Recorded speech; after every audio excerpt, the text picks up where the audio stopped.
So, last session you delved deeper into the Barrow beneath the nightmare tree, that reverberating heartbeat growing louder around you. Entering this vast chamber after dealing with an ambush, Etheria scouted ahead, spotted a courtier mid ritual in a carved out cave. Shortly after you interrogated one of the ambushers you knocked out in the session prior, attempting to animate a new nightmare warden, and with very swift precision, Etheria shattered the lantern illuminating the area, plunged the room into darkness, and dispatched the courtier with a cordon of lethal arrows, halting the warden's formation. However, Bramble Husk remained. Liska engaged with it and fended it off without much issue because she's Liska.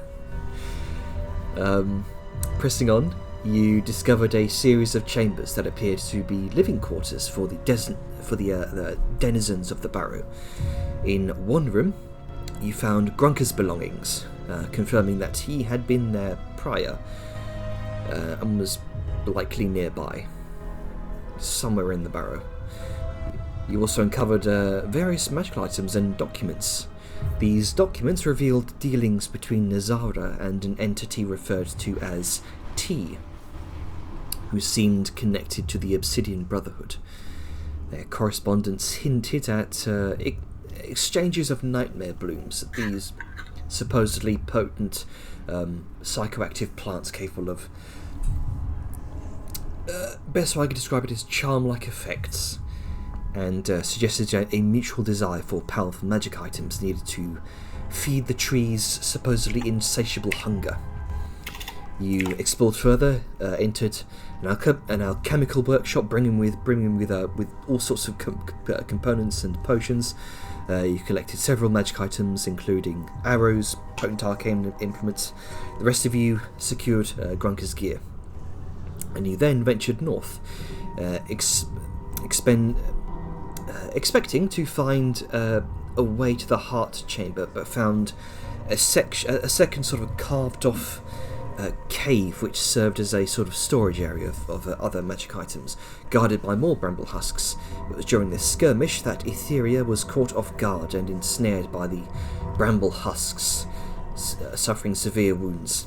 Liska rushed to her aid, breaking the grapple, pulling Etheria to safety, and you dispatched the remaining husks, ensuring the path ahead was clear. And you gathered what you could, unlocking various storage chests, crates, found a number of strange flowers. Vellum sensed something was amiss through his amulet, but couldn't exactly pinpoint it. But despite your progress, you struggled to locate the path to the heart chamber where Nazara and Grunker likely were. You arrived at an archway to the north, which should have been leading deeper, but was seemingly blocked by a wall of solid earth. Attempts to find other secret doors or magical passages proved futile. As you gathered in the storage chamber, you debated your next move. Time is running short to rescue Grunker and thwart Nazara's plans involving some sort of powerful amulet capable of siphoning magic to remove curses. Standing before this blocked archway, the others of you in the chamber off to the side, still rummaging through some of these chests, you pondered what to do next.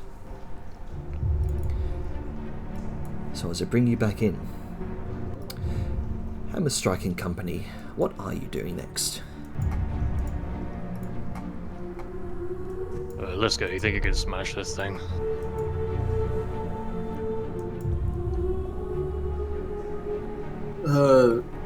Sorry, distracted trying to find my notes. Getting in your brain space. Let's wait for the rest of the party to be here.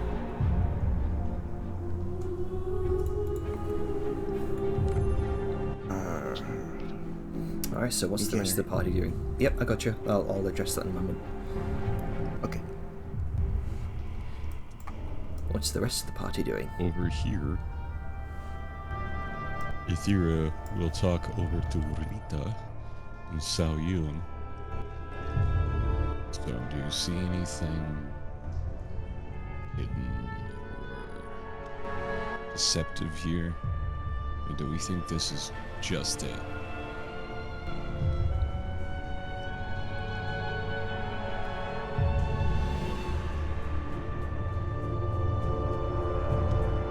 Nothing? Spice, you're muted. I was not talking to Spice. Oh, I thought you said Yeah, it was Sayun not and returned Najor. to My me. mistake. No, it was to Rita and Sayun. Oh, okay, Dajar's Rita and over there Sayun. with the others, right? I'm right here. Oh. So you are. Dijar is like looking at the roots right now. My mistake. While I'm he's just going to turn thinking. you up a little bit. Sorry, what did you say? I was blowing my nose. Are you noticing anything that looks deceptive or hidden? Do we think this is just the end of the room? I mean, I guess I can make a check. Dijar is just, while just hearing that, I think this is the end of the room. This is probably just a storage area. Give me a minute. And she's gonna crouch down and grip one of the roots, trying to filter her magic through it to find where we need to go. Okay. So, go ahead and just make me an Arcana or a Nature check. All right. Depending on what check you use, you will get different information. Is this for Rita as well? Because Rita's also doing things. What does Rita want to do? Well, I guess I can make a perception check. Sure. Alright, 16. So, Dajar, as you're crouching down, placing your hands against the long gnarled roots, the long gnarled blackened roots that kind of weave their way across the ground here, in and out of the roots. In and out of the earth. Careful to avoid any thorns that might prick you. You begin to suffuse your crystalline magic into the bark itself. Your eyes turn this shade of white, and you lose yourself for a moment. You feel that thrum through the earth. Rita, you can hear that too. And you definitely feel it. The both of you feel it's deep down beneath you. It is this heartbeat that you've been hearing throughout the entire chamber thus far is reverberating up from beneath you. You sense, Dajar, where these roots spread out from. There is a sort of funneling like shape, best you can judge, that seems to filter towards the centre of the chamber. Beyond that massive central chamber where you came from, where that massive tree grows from the centre of the pit. And from that other information that I gave you, certainly somewhere beneath that, deep beneath that, is the heart of the nightmare tree. And that's probably where you need to go. But you were told that certainly, most definitively, the way to get to this heart would be through the Bloom Chamber, or at least the Transference Chamber, which was to the north. And Briar told you of some sort of massive nightmare bloom that served as the transference point.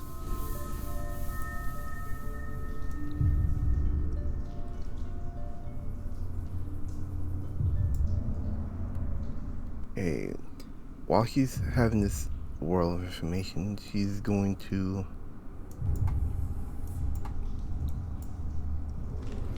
mentally note everything and cut the connection. Reader, you kind of catch Dejar's glance, and you both have that moment of, you know where to go, but it's how to get to that northern area, which is going to be the problem here. This is likely not the area you need to be at. This entire storage cave, it does indeed seem to be some sort of area to store resources,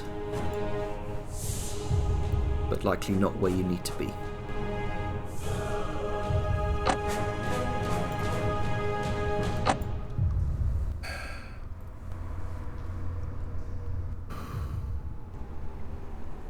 Joe just looks to Rita. We need to go north.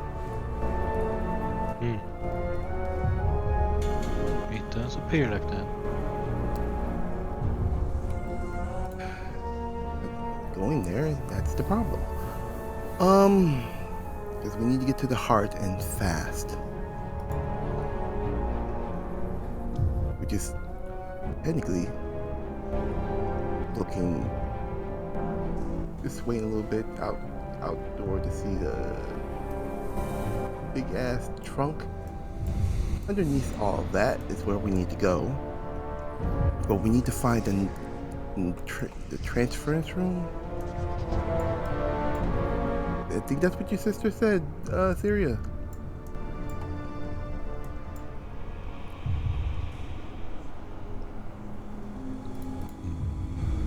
She mentioned something about a heart chamber to the north. This was the most northern room. Are you sure there's nothing else here? Are you missing a door? I think we are. I'm just...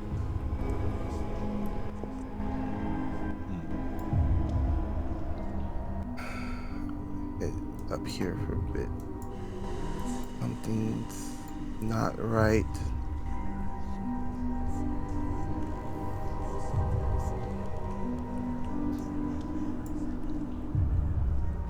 I think this is the end of this room. We should go back to the others. I agree with you, Syria. North B. I don't...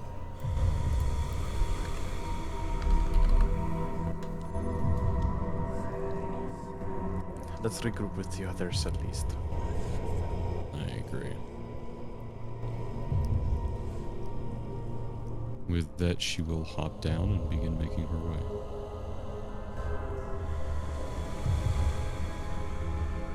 Likewise, Sao will return to the group.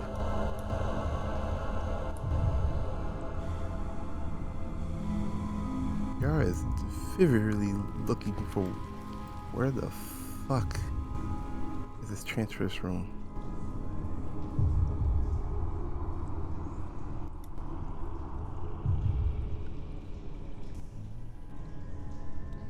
Velma let's chill and staring at a wall. Janner, Yes. this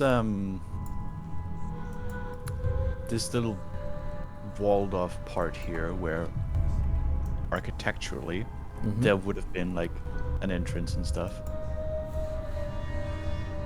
The foliage below it, does it look like it's been crushed under, or moved out of the way? It looks like some of the foliage here has been partially buried under the earth. Long buried, though. It looks as though part of it has sort of withered away from more effectively being crushed by the rock, the earth, the stone. Sorry, the not stone. Well, the dirt, yes. Soil. Soil. Packed soil. Alright, we're all here. Now, do you think you could take a test whack at it? Let's go. I wouldn't do it. It looks to be done way long ago, so not recently. Deshar. Yes. As you approach this end of the room, at the very edge of your dark vision, you're just about able to make out this tightly woven knot of roots and branches on this side of the wall. Looks like there's another gap in the wall that's sort of been crumbled away, making room for another one of these barriers.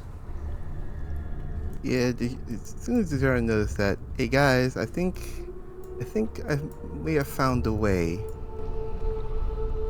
Philip turns up. Are you wandering off again?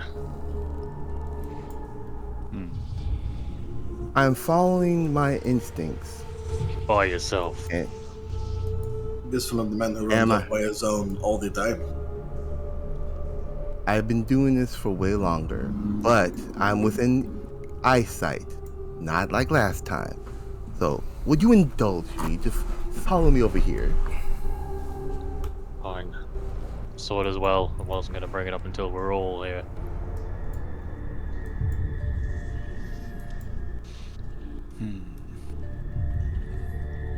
Mildly chuggy. Can't wait to get to a new room so we can have less chug, or potentially more depending on how dramatic Janet makes it. You snicker because I'm correct. Okay.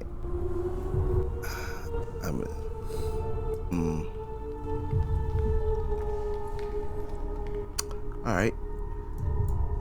I'm going to use the Mage Claw one more time. From, Detect Magic. Sure. You once again weave your mage claw through the air, tracing arcane patterns, and you attune your senses to the visible spectrum of magic. And just hidden right around the side of the corner here, hidden very, very well out of the way, but not so out of the way that your detect magic can't pick it up, is this small abjuration sigil, similar to the ones you saw before. He's going to head over to it and try and dispel that bitch. Sure, go ahead and make an Arcana check. Arcana or Nature. As you kind of have to crane your hand around the side of the broken wall into the depths of the tangle of roots and branches to try and make contact with just a casual 32. And that 20. Let's go. Yeah, with just a nat 20. You just, without even having to look, you've practiced this at least twice before. You flick your finger and you feel that satisfying crack of magic.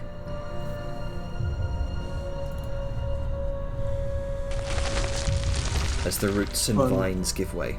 I was gonna say, kind of upon seeing, like, Liska knows what's happening. She's seen this, like you said yourself, at least 2 times before. Mm-hmm. As soon as like the magic happens and the roots start moving, Liska's gonna have her shield up and she's gonna like get in front of, Gotcha. essentially provide big, Yep. massive adamantine. Big meat wall. Big lady cover. Yeah. Gotcha. I too Providing will also cover. raise shield, i.e. dodge action.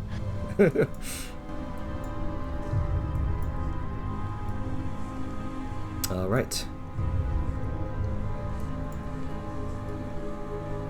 Alright, the way is open.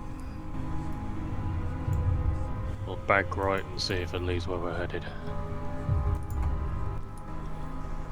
You enter another one of these massive carve-outs, this cave-like hollow of tightly packed earth and dirt, kept to hold together by these tangles of roots which climb up the walls, spider across the floors, across the ceilings.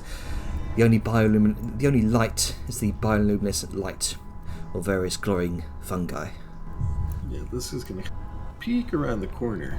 And this, I will say, this is about 10 feet down. You kind of slide down the side of the packed earth and dirt.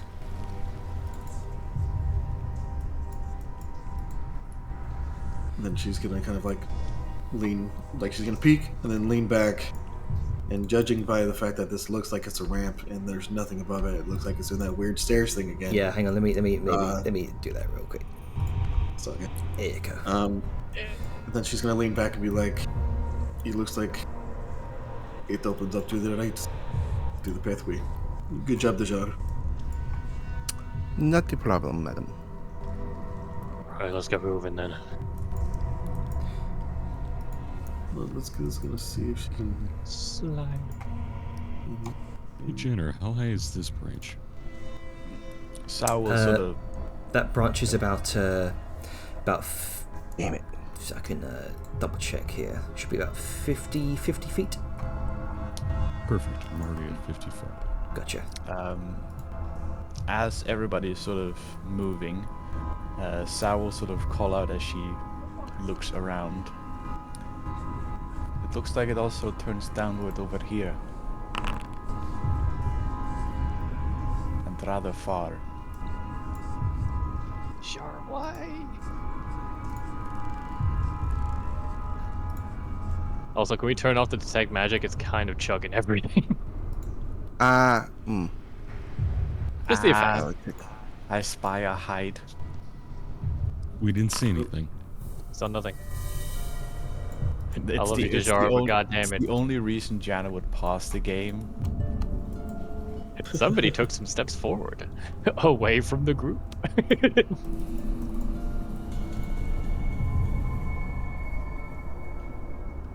Oh. Trying to move over this direction, really. Thank you. You scared me. Dejar steps forward, paused game. Okay, so Sal says it also opens up and goes downward over here. Yeah, over where she is. Yes. Downward in the southern sense. And you can see there is a sort of root, this bridge of roots that arcs over the this sort of a 10-foot drop over to the other plateau over here. We don't want to go that way. So, That way is stinky. ooh, stinky, boo boo. Liska. So, yeah, Liska's gonna say it's like, okay, so this. She looks around, judging by all the plants and these things that are chilling. It's like, so we are supposed to get into the bloom wing first, and then it goes into the heart chamber. So you say that this pathway, and she points to the left, circles back around southward. It goes more southward, yes. And she sort of gestures to around the pillar and then downward.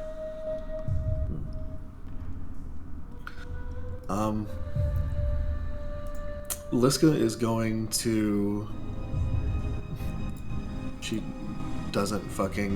can't fucking see Etheria if she's hiding. But she's going to. You last heard her jump from one wall to another, skitter above you, and hell, maybe you noticed a shadow of this branch slightly move or something. Okay. Your soldier instinct feels a pair of eyes watching you. Liska's going to say it's like, because Etheria doesn't have, An earring. yeah. She's going to make a hand gesture, say, potential threats, and then can you scout that way? Because essentially her thinking is the last time we had a random little tunnel go off the main path, there's a fucking thorn warden or a bramble warden chilling there. So, yeah. So if she's going to make the gesture kind of upwards, since Etheria likes to be vertical. Up. Yeah. I'm 65 feet up. I'm outside of the light. Finally. I turned it The down. shadows, And they're everything. my home. Which gesture are you gesturing? I don't know. Can you see my ruler? Yeah, so she's gesturing this way because Sal has stated that there's a, which I guess is also important. Sal, when she said there's a path leading off, which way did she say, this way or this way? I think it was this way, right? Yeah, she said that way. It would help if I just put my mic on. That would help. Mm-hmm.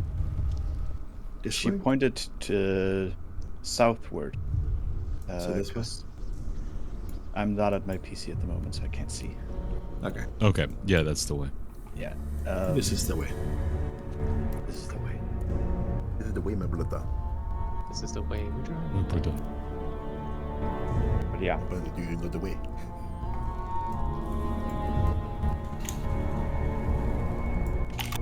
It did extend beyond her dark vision. Oh, let me help with that. Cranks up Sunblade. Please don't. Snake just I'm incredibly useful and annoying at the same time. looks at Sunblade, looks at Vellum. Please don't. Yes. Liska, sorry, I was gonna say Liska kind of looks to Phil and just be like, "We have people who can see perfectly in the dark. Like, what the fuck are you doing?" I have it down at like its minimum level. Fuck off. Etheria, with your incredible, what was it, 300 feet of dark vision? Yes. With your incredible Like 300, 300 and something more. 330. you notice there does indeed appear to be another pathway down to the south, which seems to curve off to, this would be your right, into presumably another wing of the Barrow. And beyond that, the path appears to continue southward. I say will like scout. I say like north. I say like cardinal directions because it's like just the easiest way to reference this on the It's map. easiest. Yeah. Even if it's not real true south or whatever, Yeah, yeah. it's better than up, down, left, or right. Hmm. She will just slightly peek around the curve in the corner, see if she can see anything.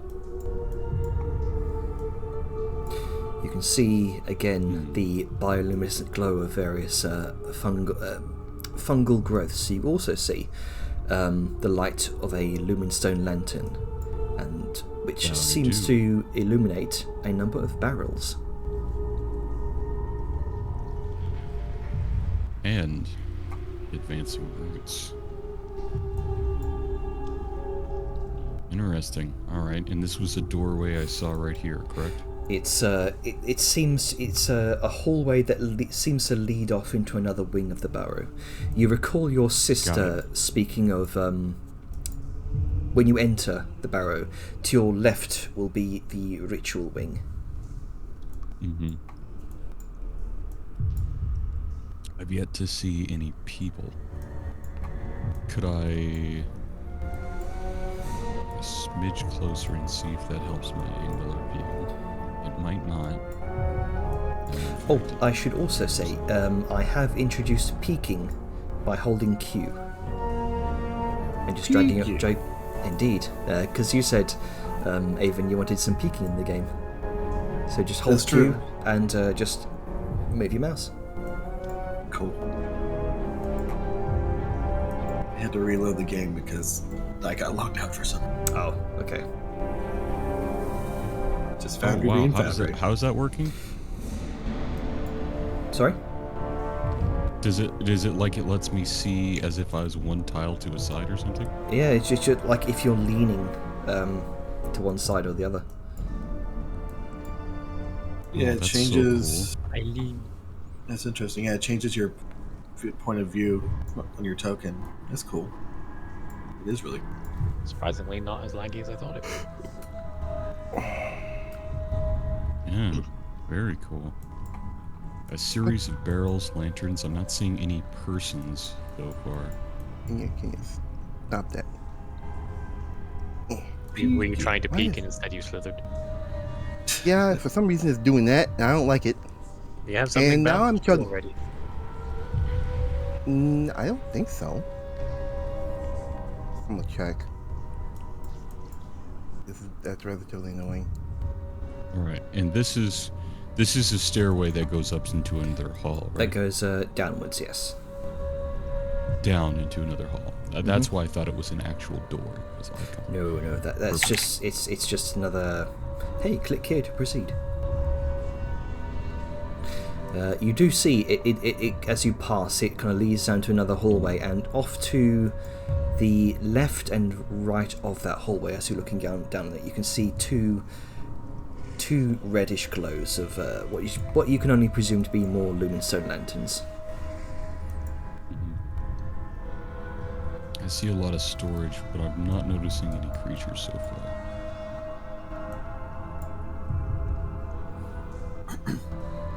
Nothing. Peek around the final depth of the corner. Okay, I'm gonna return to the group. Altheria is out in the boot, exploring. Liska's going to look at Sal, wherever she is right now. And I actually don't know where Sal is. Oh, there she is, hidden in the darkness. Yeah. And she's gonna look to see if Sal has her cannon up. It's not. Okay. Sal's gonna, or she's gonna look at, like, upon seeing that, it's like, Sal, how long does your cannon last? Generally speaking, about an hour at the most. Okay, I do not think that we will be dealing with that. It's like, given the nature of the foes that we face, it might be better to have the Guardian, the one that like gives us like a little bit of a shield. Though, Hector, yes. yeah, though we are facing a bunch of plant creatures, possibly another big guy, and flames seem to deter them a lot. However, I feel like whatever might offer more protection, given our current state, it might be better to initiate it early.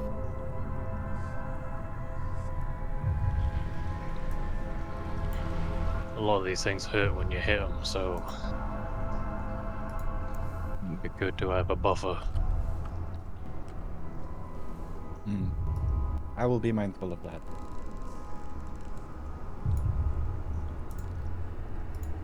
Well, I just meant more. We can do it now because I do not think it will be an hour before we're fighting again. I'd rather wait until we get into the actual combat of things. It's quite resource draining.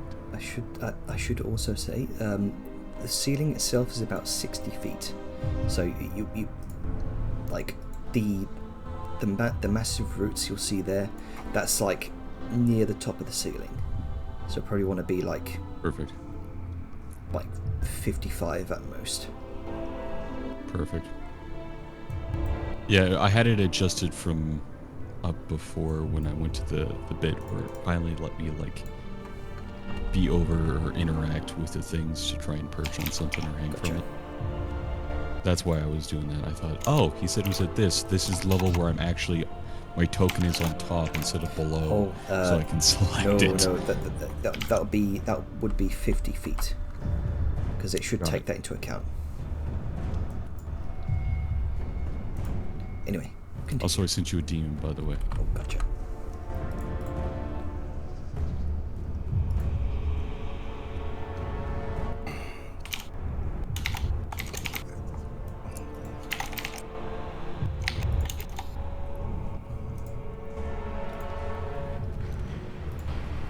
All right. I guess upon noticing by the bend of this branch in particular that Adiri has returned, and that no untoward warning or alarm has been set, like Liska's gonna be like, "Okay, everybody, let's go."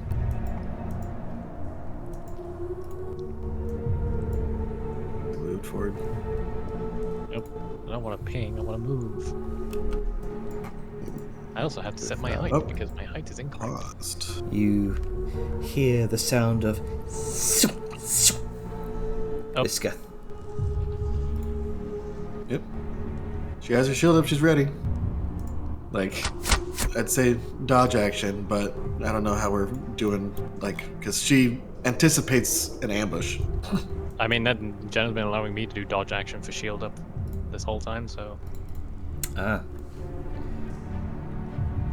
Okay then. So dodge action. I'll manually put that on because. Especially since longbows are auditory. Indeed.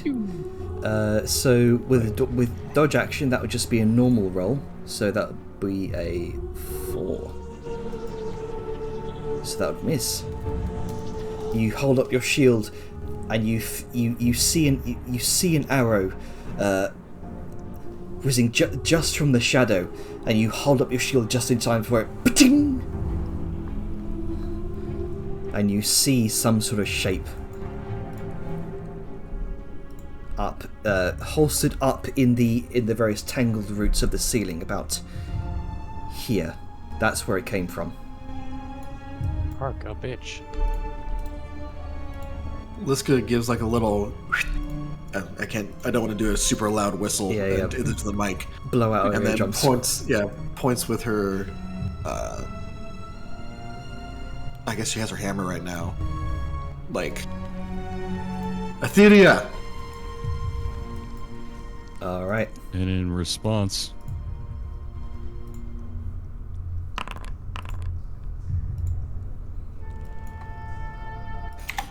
let's see, because she just stepped around a corner, Indeed. but I can peek. Let me set my elevation down. I can kill. Yep. Set your Did it elevation do properly. my advantage, I was by trying the to, way? but you paused me. I can double check. So I can't see the roll. I'm just. Oh, that's Wow. why I'm on private GM roll. That's why. No, I'm at the No, it's bottom okay. of the It's 'cause order there's- again. Ah, yes it did. Yes it did. Okay. I'll show you. Making sure. Nope, Sao No is problem. not the Thank you. combat All right, Dejar, what you doing? order. Sao is not the combat order, Jane. Oh shit. For some reason, Sal is not there. Oh, she is. Aha! I'm above Sao. Sao is underneath. I'm not the one last on the order. Oh, okay, so I'm gonna try and move over here. Move over here. Okay, so you are 10 feet down. I can't. Okay, there we go.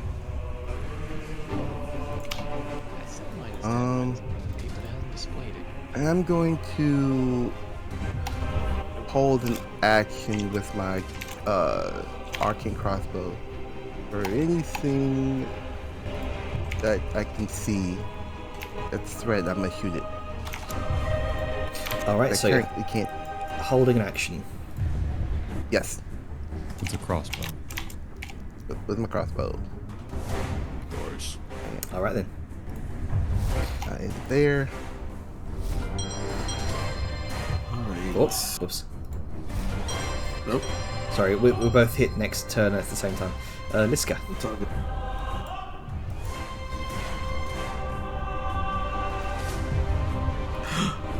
Bonjour.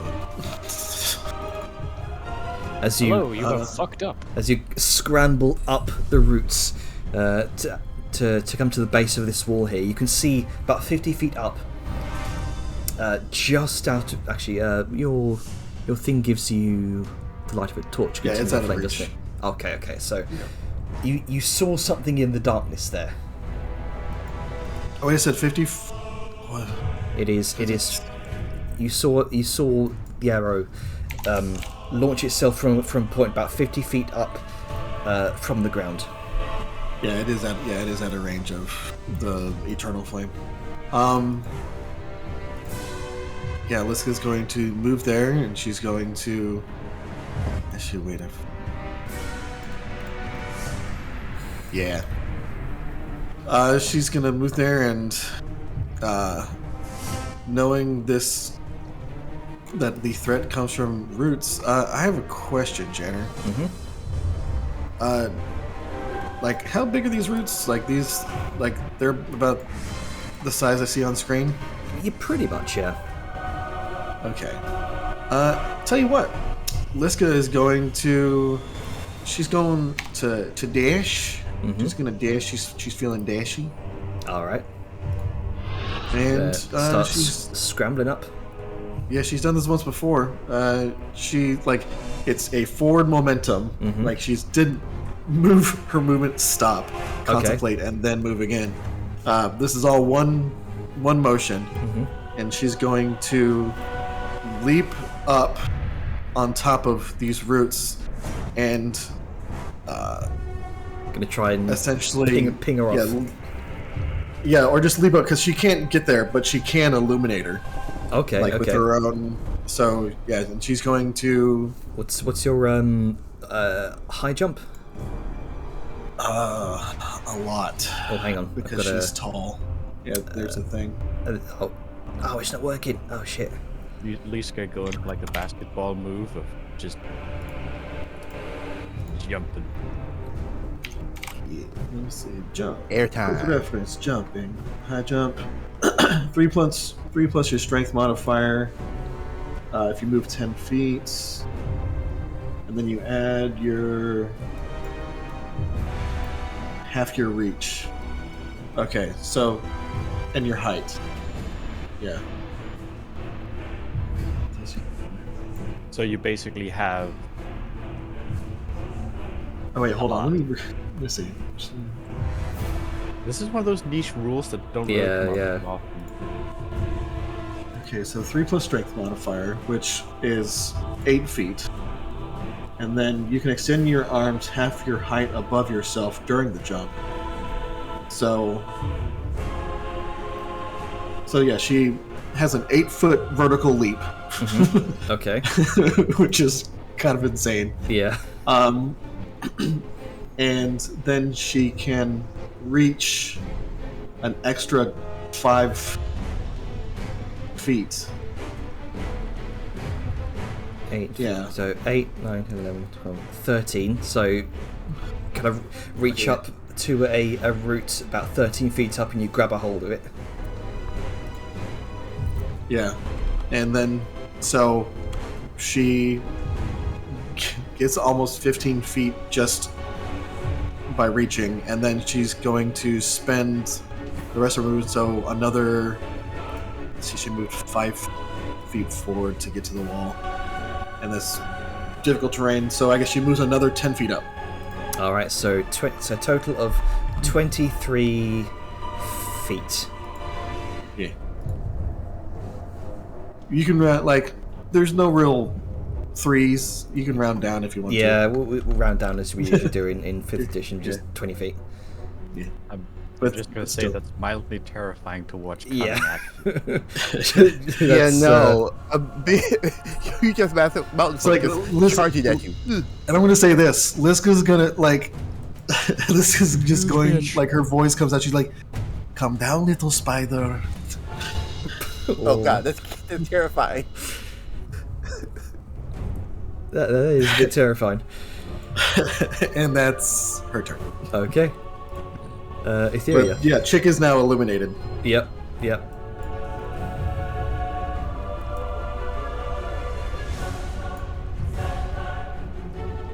Let's see. I'm gonna use this peeking feature so much. I love this.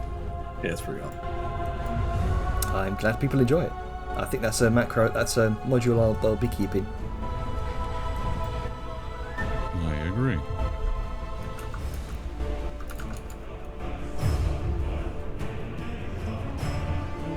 So I think I have to be at 55 because I briefly saw while moving between. She's supposed to be here. Oh, there she is. Yeah, Yeah, for some reason she was invisible. Yeah, it's a thing with the vision. You have to see most of the square they're in. This happened to me last session with that one courtier around the corner that I thought was there, but was there, but didn't look like it was. Ah, physics. Which is Very interesting. Because here I can't see Liska. Ah, okay. But if I set myself to 55... Ah, I right, can't. okay, I got you. So it looks like the actual image of that's getting in the way of the route.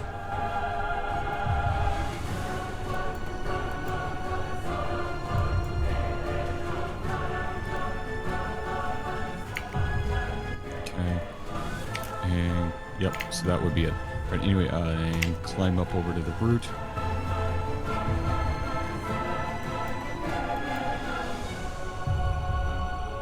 And with myself in darkness.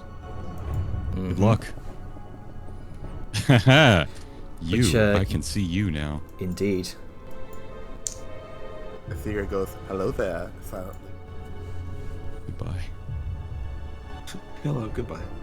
Am I able to shoot past Um, this, or is this going to be blocking it?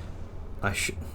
That's a fair point. I should say. I just want to make sure. Both the roots and the wall there will probably give her half cover. So let me Then I will. apply that real quick. There we go. I will step to here and bypass that. Do you not have I think sharpshooter? that- I do have sharpshooter. Oh, that Yeah, might. that negates I have it anyway. sharpshooter. Yeah. Oh, perfect. I think that'll take that. I think that'll take the half cover into account, despite it being on. Just give it a test.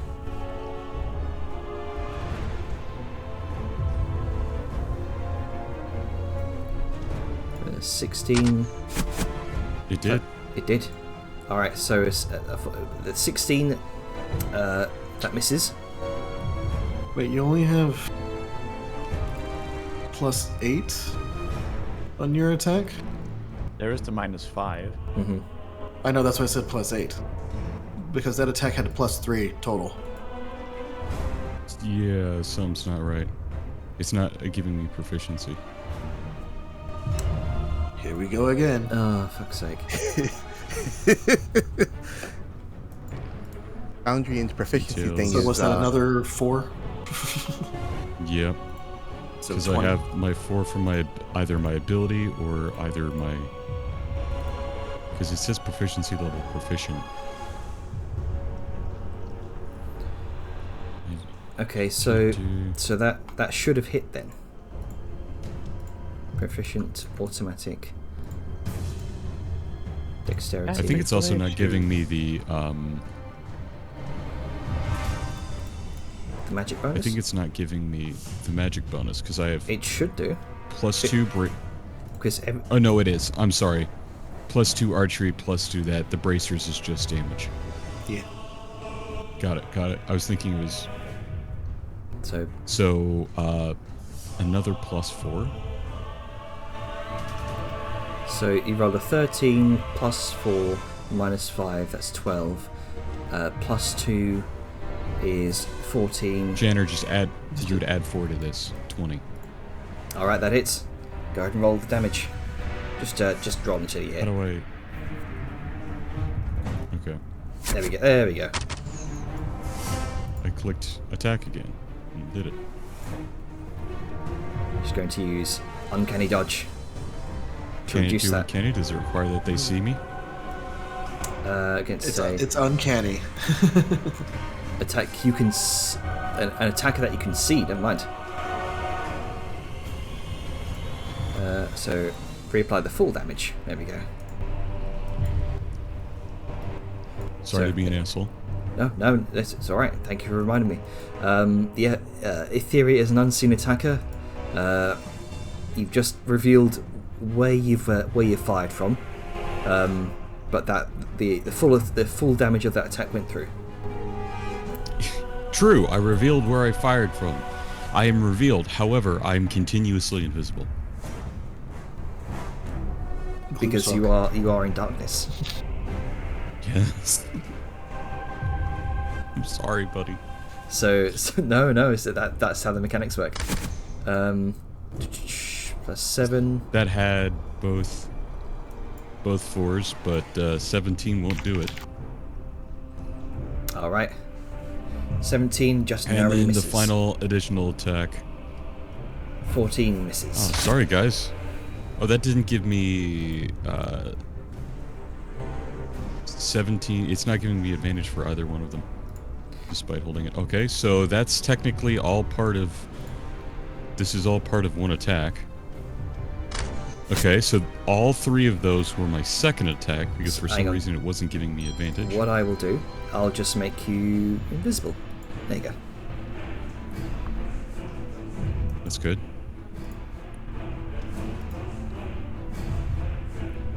There you go. Oh, there you There we go. You are still unseen. Cannot use uncanny dodge. Once again, it didn't add proficiency, but still it hit. Why the fuck? Yeah. So when Speaking of I the have floor. advantage and I use sharpshooter, specifically my advantage attack is dropping. That's so weird.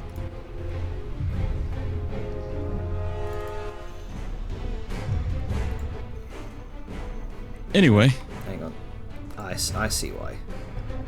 Because it's outdated. brilliant.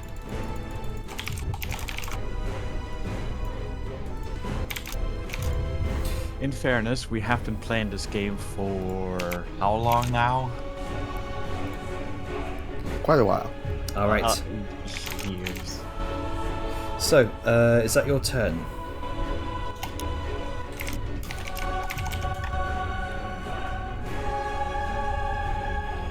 Etheria, is that your turn? Oh, I was talking while I was muted because a jet was going by.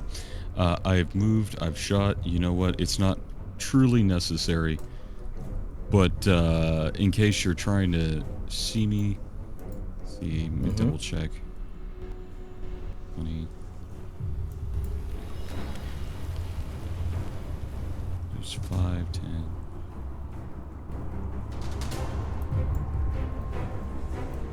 Okay. I will just hide. Okay. Good luck, you know. As she Bonus action. vanishes into And I'll the take my darkness. last bit of movement and I'll double back here, so I'm not exactly on the same square I shot from. Gotcha. Good luck. All right, onward I go. That was my extensive turn of shooting him a million fucking times. Okay.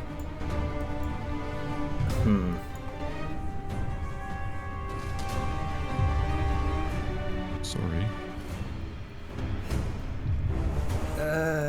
Okay. Just gonna make a run for it. Kind of leaping over you, Liska, from branch to branch. This one's gonna try and. Do I see someone as a threat? Sorry. Do I see someone as a threat? But I still have my hell Interesting, action. doesn't know what Liska can do. Well, they're also 50 feet.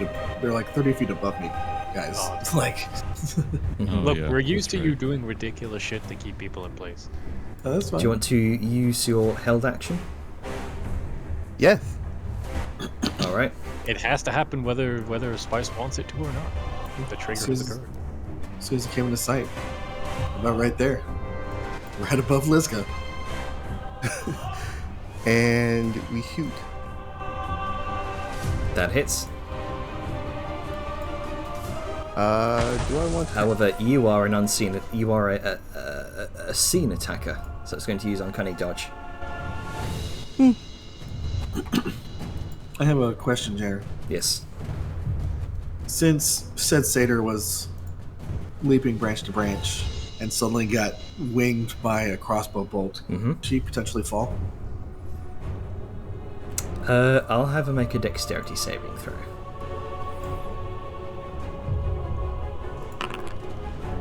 Okay, the 17 still remains up there. Okay.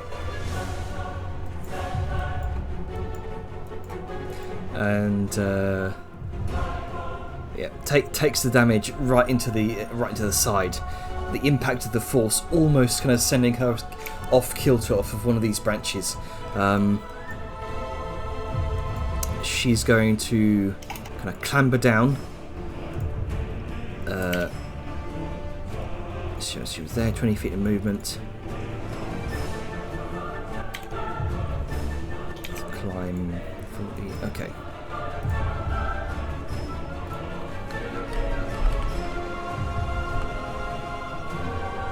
Down 10 feet. And with the dash action, see 40, 20, so 60 total. Can use 10 more feet of movement.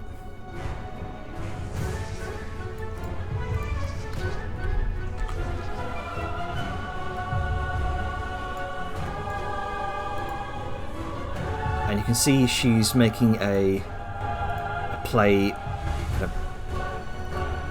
trying to make her way into the next wing. I should also say, since you are there, Liska,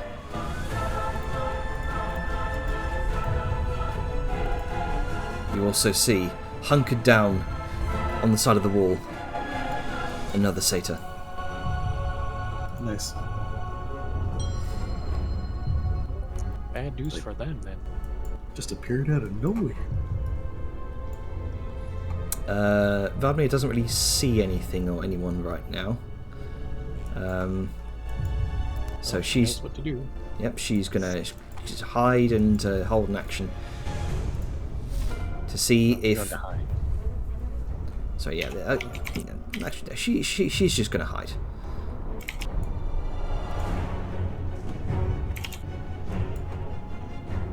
I said she's gonna hide. Come on. Fuck it, stealth.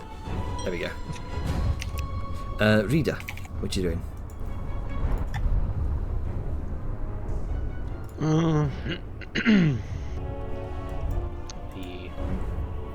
There's that satyr. I guess I'm just gonna like move up a bit since I can't really see anything other than that one over there.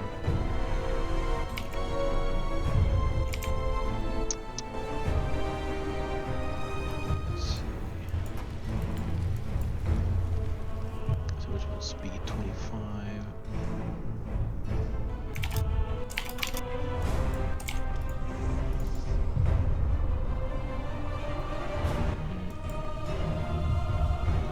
I can't really do much else, so that's gonna be it. Okay.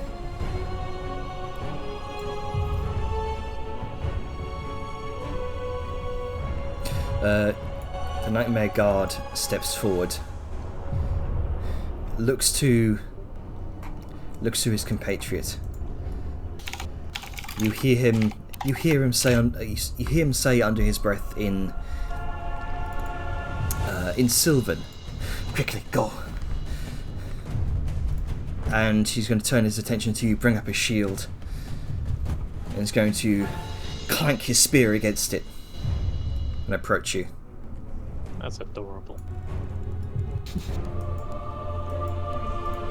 You can see this look of a warrior's resilience in his eyes. You know this is probably going to be his last stand, but if it means securing the safety of one of his allies.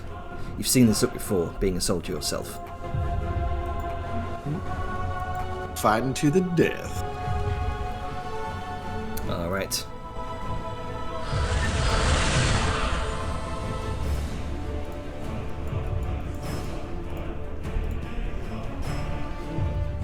He's going to make... How many spear attacks can he do? 3. Okay, he's going to make 3 spear attacks. I mean, how? Sorry? Like, I'm 20 feet up. Oh, yes, you are. Sorry. You're air timing it. So in that case, he's going to make 3 longbow attacks.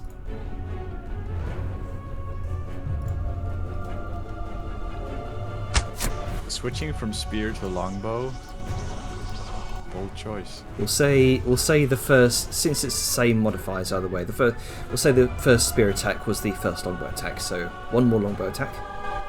Boy had to drop both his spear and his shield to get that shit going. Mm-hmm. Quick, Liska, take his spear and shield. Disarm him.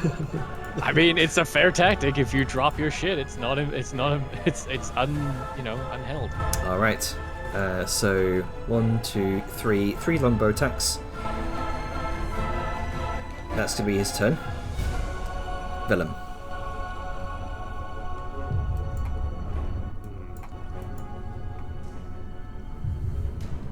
Alright, let's get moving. Can't let him slow us down. And I'm going to hold my action for movement when, let's say, Dejar. Dejar's the squishiest. When Dejar moves. And there we go. Okay. I want to move with everyone, basically. So you're the last person who's likely to be moving from here. Well, I mean the first, but yeah. Okay. How are you? Bah. You know what? I'm gonna.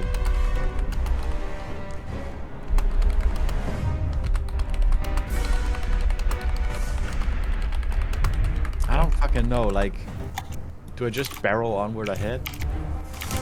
I mean, I'll give you this for free. You got a good amount of space between us and the enemy, so you could move a little. Alright. I'm gonna start by moving here and have a look. So there's only that guy up over there? Oh, there's two.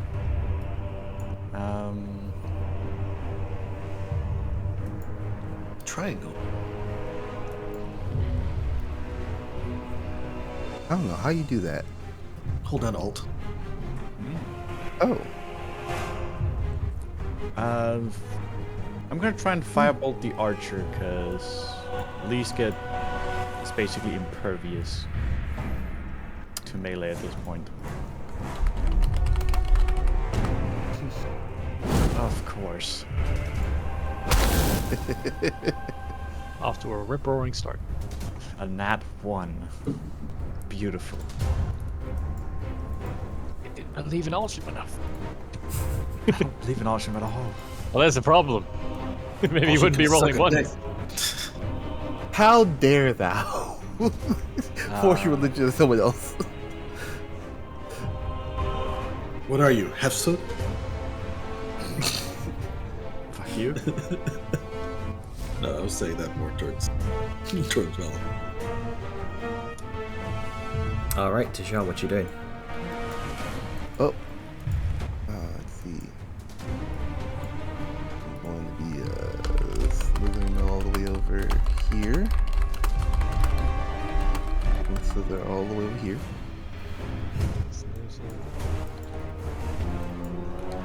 That does bring me ready to action if I may, real quick. I'm just gonna move myself Okay. over to yeah, like here somewhere, Jenna. That should be within my movement. I can't do it because it's not my turn. 30 feet. There you go. Thank you kindly. Carry on, Snick. And time to thread the needle. Ooh, okay. Just narrowly misses. Damn it. Was that aimed at? Was it That's the the shieldy boy? No, That's the archer. The archer. as the archer sees this bright point of force of a force bolt barreling through the tunnel. She manages to narrowly duck out the way as it dashes and explodes over one of the nearby branches. This bitch is lucky. Very quick. Alright, let's see what else I can do here. Yeah, that's gonna be it for me. Mm-hmm.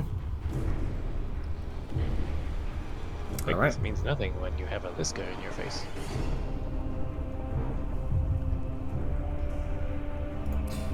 Alright, let's get what you're doing. Well, as much as I appreciate Homeboy's gumption, Liska's going to feel the arrows clink, clink, clink off her armor, look at him, look at her, and then she's going to, use her, the pointed end of her warhammer, like her maul, to hook over one of the roots above her and swing to land here. Okay, go ahead and just make me either an athletics or an acrobatics check. I will use athletics. 10. I rolled a nat 1. Unfortunately, not enough. You swing forward, but it's not quite enough to clear the gap, and you end up thunk right in front of him with this heavy clunk of adamantine that reverberates through the floor, shakes some of the leaves loose. That's fine. 5-foot step. Okay. Not gonna matter much. And then just be like, "Hey, guy, get fucked." It's like I know you're feeling your beans right now, but I must dismiss you. Be gone. Why does my character sheet keep disappearing? I opened it up and then it disappeared again. Try this. Alright, cool. Right there. Put you right there. Yeah, and then she's gonna swing back a swing. Alright. I don't know why. Oh. Sorry, that was not supposed to be an advantage, but it's still hit with 15. Yeah, that's still a normal one. Already used her uncanny dodge. Wait, is he prone or? No, she climbed down. Okay. I don't think she's prone. Key advantage key press. Yeah, it was an accidental thing. Gotcha. I should also say no longer under half cover. She's under Liska. And then this guy. You know what? Liska's gonna use another one of her attacks to stomp down on his spear to break it. Oh, okay. Go ahead. He had to drop it to pull out his bow. Go ahead and just make me an athletics check.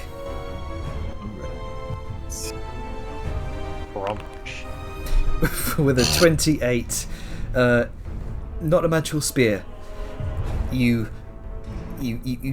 see the spear kind of propped unevenly up on one of these roots, where the middle is sort of it's like either end propped up on the two roots here with the middle suspended, and you see that just in time, and as he's about to go and grab it, you stomp down your hoof onto the center, breaking it cleanly in two. And then, as he kind of looks down, like, "What the fuck?" she's gonna swing at his face. Okay.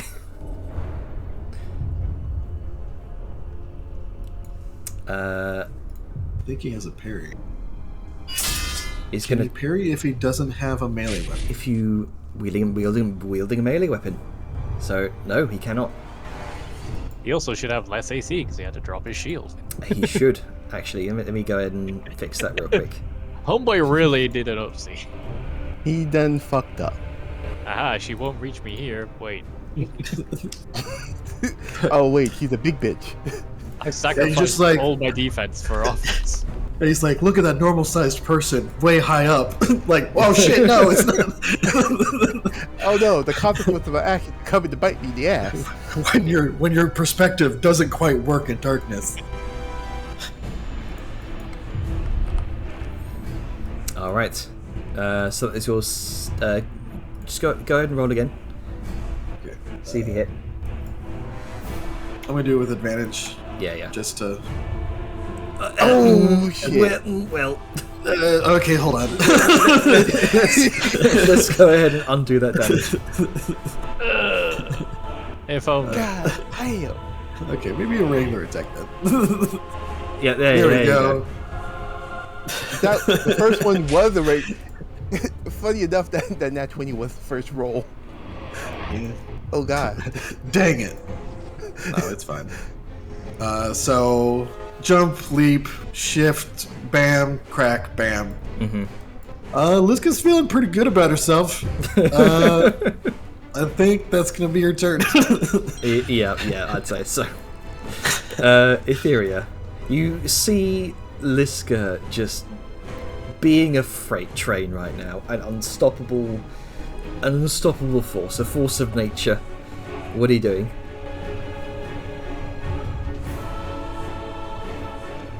Seems like she's not having a hard time with this at all. Who's Liska? No, She's a big doing soft- just good. She do what she do. How I mean, far there's- is this fucker from me? 6. This person's. So you should be able to see with your insane dark vision. This person looks like they're Yes. running. This guy is chilling there. Decided to go ranged against Liska while he was within 30 feet. Liska's melee. Yeah. Yeah. And then I think you did. Actually, I don't know what her perception is. But she does speak Sylvan, so. Wait, does she speak Sylvan? Etheria? Okay. Yes. Then you said might have go heard this hold 'em guy off, say, right? yeah. Yeah, like you go, I'll hold him off, kind of thing. Oh, I hate to rob a warrior of his honorable death. Not because I'm gonna kill steal. I was about to say, why have you had a problem with that before? Oh, I'm well, just there gonna it goes. delete the person he made the sacrifice for. How Is she still alive? No, how she's do you, not. How do you finish her off? Nailed to the wall. Well, I have these magical hands, you see. Let's see. So how does that shot go? So there is an arrow that sings right past the horn of this satyr warrior, right in front of Liska, and has a resounding thump into the wall right in front of him, where he's looking at his ally. As it threads the needle with the archer's paradox with the wobbly, curvy arrow, right? It implants directly into her and through into the wall. Was that a critical hit? Mm-hmm. So a number of vines spread out. And from the impact, overpowering the red vines on the wall, her green explode forward. The one pierce in her chest gets like doubled over as a bunch of these little vines just impale her from the back this time. And just hold her into the wall as the thorns just start pressing in deeper into her vitals. The other satyr, the male satyr, you see, Liska, looks over at this in horror, and you hear him call out, "Eloreth!" I mean, y'all had your chance. Just What do you say? That's true. how can I throw my voice?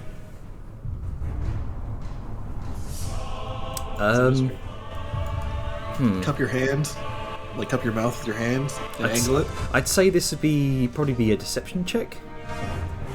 Yes, I would say so. Oh, That makes sense. I'll do that, I'll just- say either performance or deception.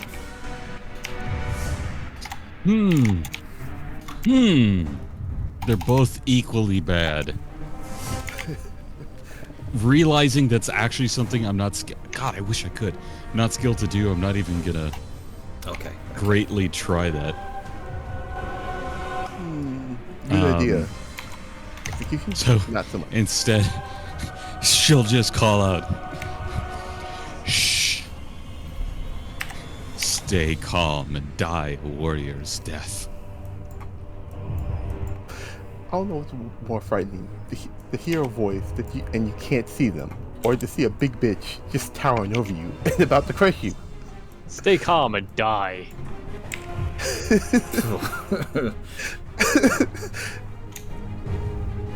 All right. I know I have an additional attack. I think I can't aid unless I'm adjacent, right? Mm-hmm. That's correct. That's damn. All right. I believe that is all I will do. I could take an extra attack, but I'll choose not to. I'm not gonna rob Liska of this. Okay. I mean, if you want to, you can. Like, she's not caught up in kill stealing all that much. Like, right now, she just wants to deprive enemies. Like, deprive enemy Yeah, but I forces. mean, this guy's making like That's true. he's being a little bit puffing up. honorable. If she shoots him, he's guaranteed to die. Liska might just knock him out, which is kind of the hope of the sister. Yeah. That is true. Like, I will say Liska is kind of planning moving forward to knock people out. Like, you saw her do it towards the end of the last combat. I have no choice but to kill. It's unfortunate. I have the lethal. Yep. Okay. Just start aiming for hooves. Oh wait, no. Etherea's That vital artery. Vardmia's gonna kind of come out of hiding. What's her movement speed? 35. See, where else can she go? Oh, hide? if she kills him, that would be hilarious. Yes, he will die an honorable warrior's death, killed by a Youngling child. just comes out of the woodworks. Chunk. Yeah, It's like Vardmia is gonna kind of come out of hiding here and then go back into hiding by kind of diving into another bush. Okay. All right. I was saying, nobody told Vardmia that. Pachoo! Dang. She's doing her best. Yeah, you can definitely see a little purple tail sort of peeking out from the bushes. It is precious. Rita, what you doing? Let's see here. Oh, not doing that.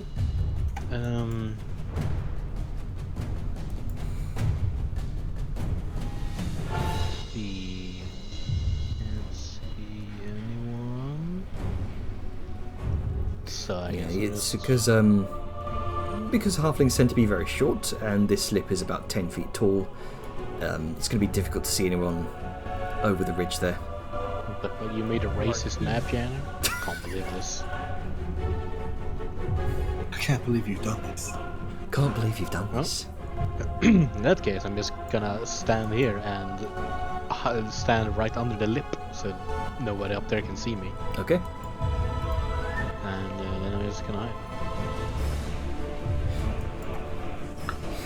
You see the Nightmare Guard grit his teeth, and you can see the rage in his eyes as he looks upon his slain, fallen compatriot there. And he's going to take up his shield and take up that broken part of the spear. He's going to use it as a dagger, effectively. And he's going to start wailing on you, Liska.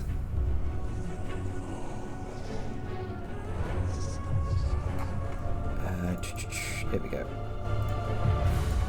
Let's make sure I've got those equipped.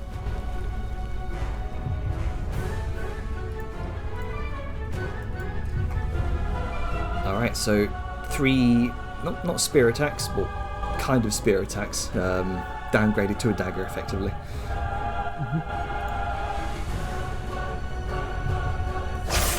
He's trying. He's trying.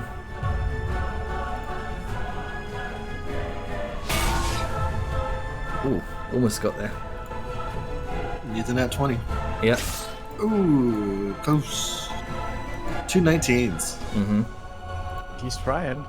Drops He his is. bow, pulls out dagger, Liska stomps on his bow. You keep making the same mistake. One day you will learn. You will learn, but I don't know if you wake up to realize your mistakes. You know what? Second verse, same as the first. I'm gonna move with other people, so ready my action to move when the jar move. Alright. All So I'm good. All I'm gonna say is it would be really funny if Liska knocks him out and he somehow makes a return to fight her again later. That'd be fun. Just admitting I on don't like target. his chances though.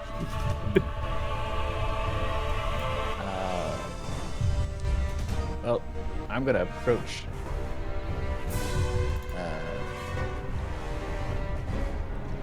About here. Do I just kill him? It's up to you. That's all up to you. I was just gonna paralyze him when I get the chance, but okay. Oh, you're Nah, Another th- th- paralyze. I see. This is between you folks. We know we've been requested to try not to kill, if possible. Okay, because I have some of my darts that are coated in paralytic poison. Just need to see how far I need to get over to him. Why can't? Okay, Hang on. how high is the bridge? Right now you're about 5 feet up from the ground, so I'll say give it plus. There you go. Okay then. Let me.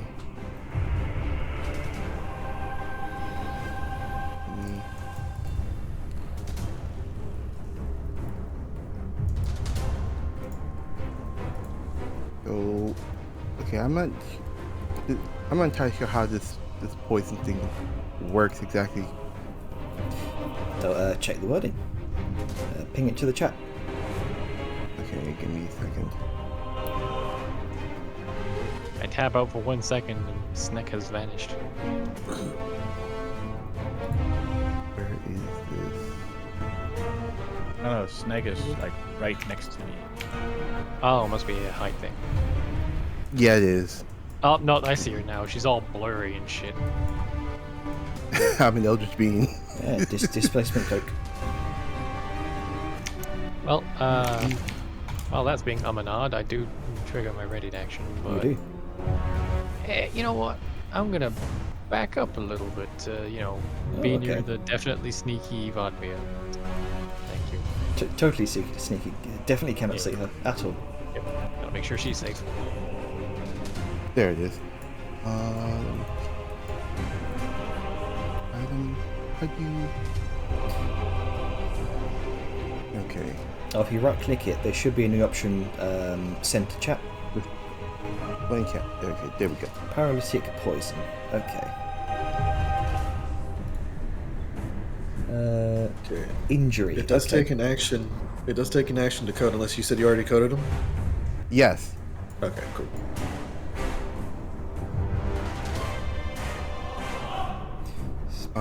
One slashing or piercing weapon, or up to 3 pieces of ammunition. Yeah. So I did three of my darts. Okay. So let me target him. Did I target him? Yep. There Oh it wait. is. Yeah. There you go. Didn't see because of all the red. So much. Let me see if it. With a dart. Oh, come on. It is chucking like hell. 21 hits. Did the 21. damage go through? Oh my fucking god. It's whether or not he wants to parry. Indeed. He's going to. Damn it. Ting! Oh, 1 melee attack. So never mind. Sorry. That's a I'm range. not doing the melee attack. That is definitively a Parry ranged at. attack. Yeah, parry versus reflect. Yes. Or deflect. What's the damage on that dart? Janet, reading the ability explains the ability. Yes, it does. Gotta read your stuff, folks. Mhm. Let's see. You use your choice of strength or dex modifier for attack and damage. So it'd be +5 for. It doesn't really say. Damage, not attack. It doesn't say. I don't see it. Darts are 1d4. 1d4 plus. 1d4 plus. I imagine you're using your dexterity, right? Yes. And what's your dex? My dex is +1. Okay, 1d4 plus 1, so it takes 3 points of piercing damage, and it needs to make that Constitution saving throw. Yes. 11. Oh wow, he actually. So it takes 2d6 poison damage, And it's paralyzed. and is indeed paralyzed. For 1 Finally hour. using 1 them hour. fancy poisons. Oh, it repeats you. Okay. Mm-hmm. Okay. It repeats at the end of every turn, but we can still. I mean, he's helpless, so we can just bonk him. Yeah, pretty much. The guy just throws the dart. It looks good. He's indisposed. He can't move. I mean, I can see. He just like he just suddenly goes stiff, eyes go really wide, just like, all right. And that's the Now- end of my turn. I'm just looking up if critical hits count as non-lethal. You can't. Yeah. Non-lethal Prince. Yeah, you can. Yeah, you can. Unfortunately. You 100% can. Just make them Oh, not you you. can? The Really? only thing that can insta kill is if you roll over Massive damage. Yeah. Okay, so massive I damage believe rules it's magic if and you range. do massive damage specifically. Melee attacks always have the ability to be done as non-lethal, but if I non-lethally try to punch someone and knock them out, but I am fucking super fantasy shit Mike out. Tyson and I punch so hard that I just turn your brain into gel, it doesn't matter that I was only trying to punch you and knock you out, right? Yeah. I have done so much damage even when holding back that I kill you, right? I Which understand. is I mean, but see, the thing I is, think it's like, whatever's left plus their total health pool in a single attack. Okay, so Yeah, I'm massive. looking up. Critical hits do not count as lethal damage if you're intending to do it non-lethal. I would imagine you'd probably have to do bludgeoning though. well, no, because the thing is with non-lethal, the whole idea of non-lethal is that it is after the fact. You Right. reduce an enemy to 0, and you're like, I wish to make this non-lethal. Gotcha. It doesn't matter how they got to 0. I mean, it does. It has to be made. But and you're just like, okay, I want this to be non-lethal. Okay, gotcha. And even then, this guy's not even bloodied yet. Yeah. It might be in a second, but Who knows? As how do you flavour this Dejar as you launch the? Well, Ooh! Jesus! God, bite you! Just already said. Like, I'm sorry, it's losing his turn. yeah. Okay, fair enough. I mean, if you want to describe it, that's perfectly fine. You see his Yeah, you see his joints beginning to lock up as Dejar does what? Just flings the dart, aiming for a artery on his throat. Just make sure it gets the blood, for the blood to go straight to his heart. To exactly make sure the moment he tries to exert force, it just locks up. The dart pierces the side of his throat. You see, Liska, you see a gout of brackish blood out from the side of his throat, and as he's starting to swing his broken spear, which is now acting like a piercing dagger, you see his joints beginning to lock up, and black veins beginning to spread across his neck. And you come down with your maul, crack. That's one attack. So cool you get to use your roguelike features and fucking poison a dude. That's a good teamwork right there. It's been a long time I coming. love this. Very effective. Yeah, there we go. Oh! I mean, Yes. it's auto-critting. Like, I we know, just but say I he's love bonk- to see the green. I love the green. He's looking extremely hurt now. He's looking extremely unconscious, is what you mean. And with that, you crack him over the head with the pommel of your hammer, knock him out cold. It's like, I will make a last step. Bam, bam, bam. Poison. Bam. I'll fight like a warrior gets paralyzed. You are down. Good night. Good night. Kiss, kiss. Sleep well. Sorry about that. You're not gonna die today. Unfortunate. Oh, I didn't recover a dart. Oh well. It shattered the impact of Liska. I mean, Yeah, Liska hit him so hard, the darkness neck shattered. unfortunate. Reverberation is a hell of a drug.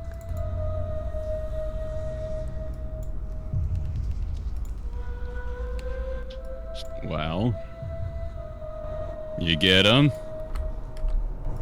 think so. He is out. Jeez, that I don't know. There's a little spot right there that doesn't have a bruise yet. He's down. Let's keep going. Yeah, Liska's going to real quick reach into the, or like point to the or she's gonna tear off the quiver from the archer and give it to Etheria, or I guess toss it up to her wherever the fuck she is.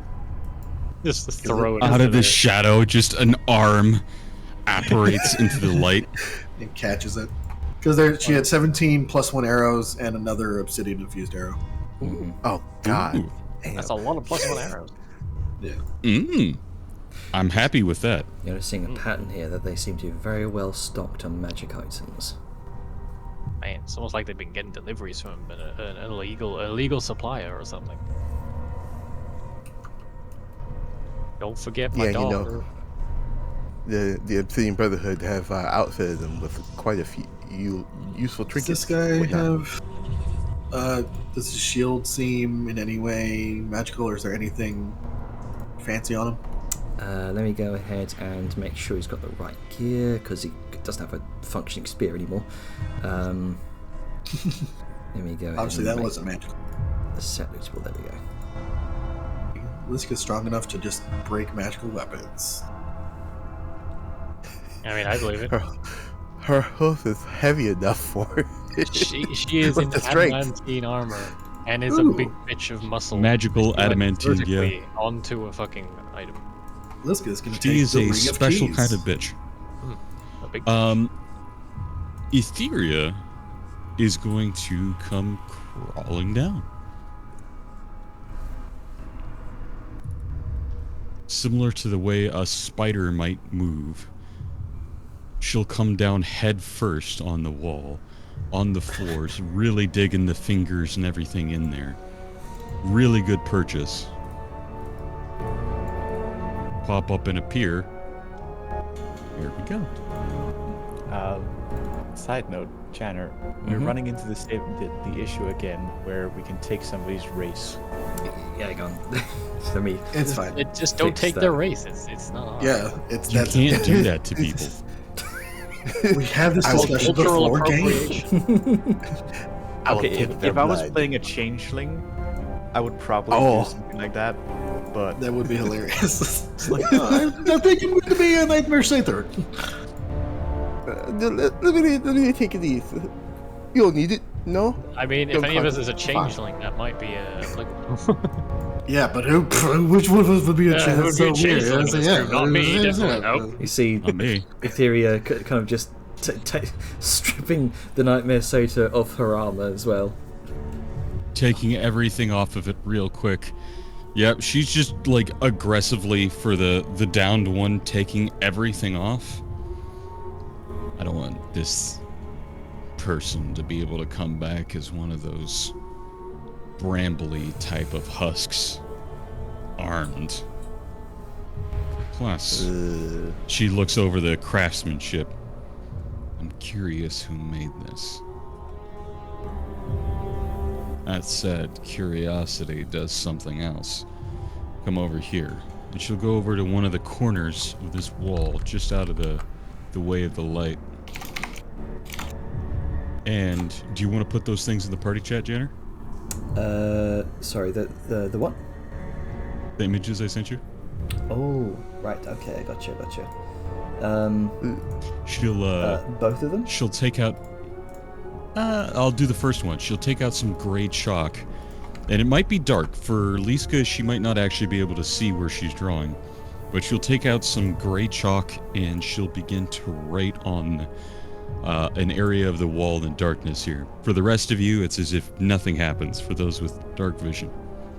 She'll reach around the corner, though, and grab that red lumen lantern and shine it on the wall, though, and reveal a very crude, literal chalk drawing of the other part of the wing she explored. That is so cool. That is amazing. I realized I was muted, but you're like, she reveals a very crude drawing. I was like, dick.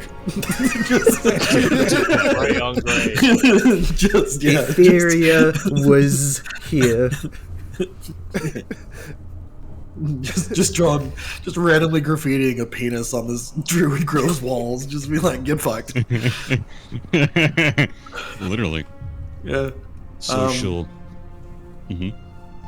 Oh, sorry. So, seeing everybody looking and Etheria off in the distance being all whatever.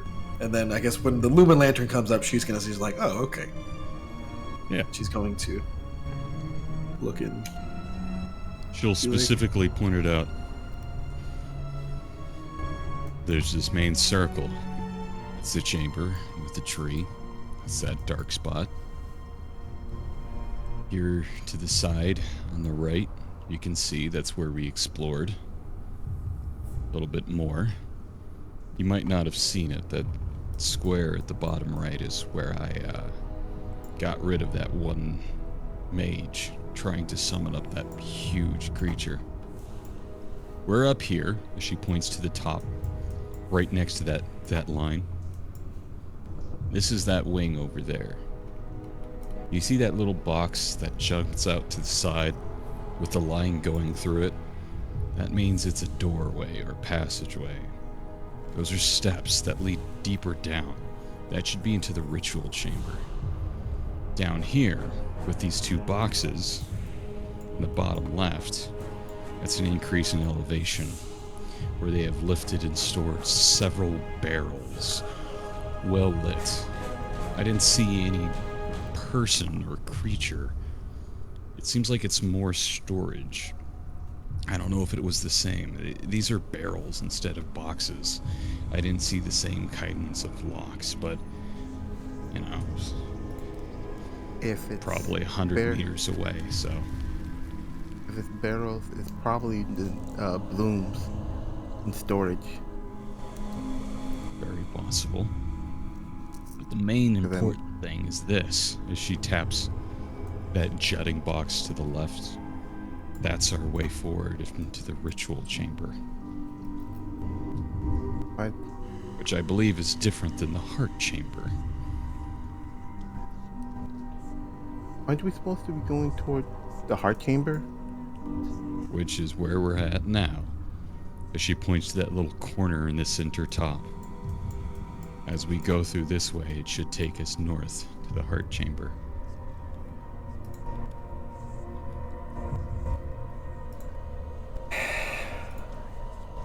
Believe that's where your little friend is. Well, let's get moving then.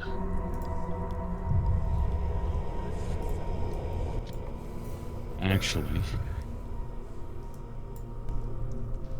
I kind of wanted to talk to you about that. We need actually to slow down a little bit. Liska had a good point. She told me to look around the corner in case there were more of those sorcerers summoning those creatures. If we had just barreled on, well, we would have been one hell of a flank. I understand you want to go fast. I want to go fast too. I ran right up, right next to one of those husks. And I didn't even see it. I was moving so fast. And then, well, it ripped part of my liver out. If we move too fast, we can leave people behind. And not everyone. She gestures to herself, but you can see as she's looking at you, Vellum, and her head tilts to the side in Vadima's direction. Will be able to keep pace. Uh, I get wanting to be cautious. Can't slow down too much. The longer we take, the worse it'll be. I agree. If we go too fast and we make mistakes, it'll take more time to correct them than if we had just done it right in the first place.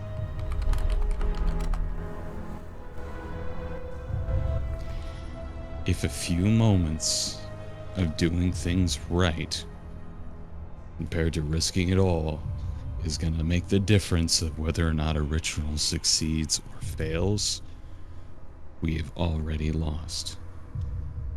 All we can try and do is do it right. I lived this time. Next time, it might be someone else who doesn't. Will you be able to live with that responsibility if you are the one pressing forward when others aren't ready?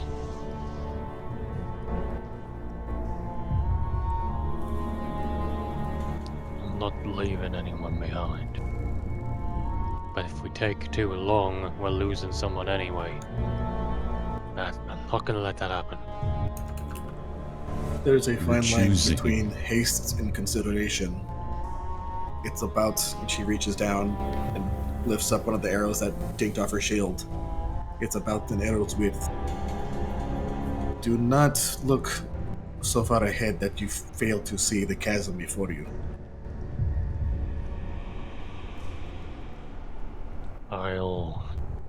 I'll try. All I know is I've been where he is. The only difference is Morthax had a reason to keep me alive. Nazara has a reason to make Bronca dead. Liska just kind of reaches out and puts a hand on Vellum's shoulder. One, you have a lot of friends who were able to come and get you. Mainly myself. Did you see how much I kicked that dragon's ass? But two, these same people are going to save Grunk. It's not an if, it's not that we will lose someone. We were going to save Grunka. But think about just a calm and steady approach. That is all we ask. Do not rush forward in panic. Like, it will... She kind of shrugs like, we're heroes, remember? Like, and if there's anything I learned from Zarth, is that the heroes always come out on top. Yeah, well, I don't like thinking that way too much. Not everything works out. But I'll be careful. But can we move? Standing around, it's put me on edge. Yeah, we know That this. is exactly, yes. That is the thing. That is the concern. The constant move. I know you might not want to, but at times we have to stop. At times we have to check. What And we will. happened? But we didn't. If Liska wasn't where she was, I would be dead right now. Because we moved faster looking for an exit than we did to take care of the immediate danger. I'm at blame too. I was trying to move forward. I got caught up in the haste. I ran without looking. We do that. And she's going to gesture to herself and Vadima. Sometimes we need help and support if we run too far, too fast. Our hearts and our hooves will carry us faster than our mind and our eyes can realize. I'm at fault too. I need to change that. Will you please slow down with me? Because if we lose a person, we'd have to stop and go back.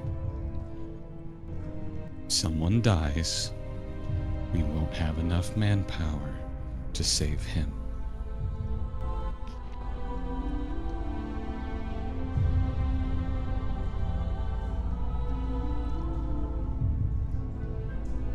He just takes a deep breath. Okay. I'll slow down. Stop where needed and hope it's enough. Yes. Thou just sort of looks back a bit between, Etheria and then Vellum and sort of pipes up. Think of it like this. It's like tempering a blade. Too fast, you don't get a proper temper. Too long, you melt the blade. Or the metal cracks, I guess. Mm-hmm. Or maybe think of it this way. She's gonna reach out and she's gonna grab your hand that has the sword in it. The Blinds sun herself in the shines process. from them. Yeah. No, she doesn't have that sensitivity. The sun shines from the moment it rises. There is no need to rush to dusk. Don't Alright, burn I too get fast. the examples. Good. Then let's go. Good. Let's. Kind of reminds me of a saying from home. It's the art of patience when you've got to be fast. Shield up. Shields up. I love the Liska steps on Ready to go? on the fucking button. I didn't know if it was one of Covering those it. ones where it automatically moves, and that's why I moved to It's the a double side. clicky. So same business as usual. Once you get teleported over, don't move. Wait for the others. Just covered up the entire button. You big bitch. Alright. That's weird. I can't see. Okay, there Give we it go. a second. Oh, this looks spooky. And ritually. That's a big ass flower. Time to peek. Yeah, that's where we need to go. Doing all the peeking. Peek. Alright, I should put dodge on myself because shield's up. Oh god, why am I out in front? Because we're not You're supposed to one move. of the frontliners? I mean, Liska went in before me. How did I end up in front? Where's Etheria? Who knows? It's Etheria. He is It's a always invisible. mystery. Let me go ahead and grab Etheria from the other. Oh, Doge. hang on. Meanwhile, I'm gonna check my inventory There's for any shit. Etheria. There's. I can't see her. And I know her presence is here, but I can't see I her said for worth shit. Alrighty, I got my bath potion ready. Let's fucking. Okay, so plenty of healing. I've got the sack in case plans A through C don't work.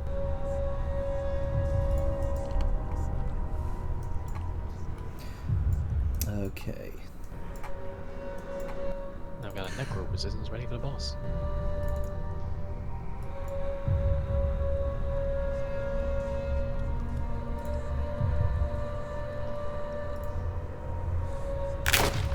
Correct me if I'm Fine. wrong, but we believe that she's in this chamber, right? Well, no, this leads to the chamber.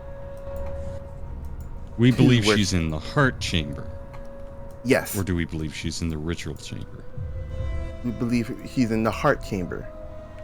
With Grunka. Yes. Right, so Is- here's what you see when you step inside. A vast circular expanse about 140 feet in diameter. It seems to exude this oppressive grandeur. You can see encircling the room, you see massive stone pillars, each about 10 feet wide, rising skyward.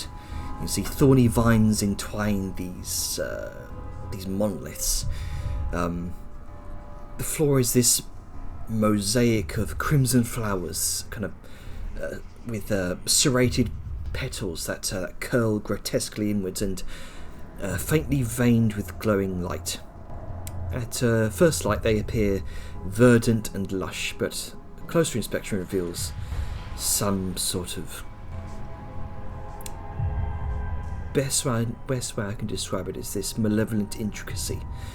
You can see interwoven thorny roots emanate from the chamber's centre, creating this network beneath this corrupted flora, and dominating the room's core as a raised dais of jagged dark stone stands encircled by a narrow moat of eerily still black water.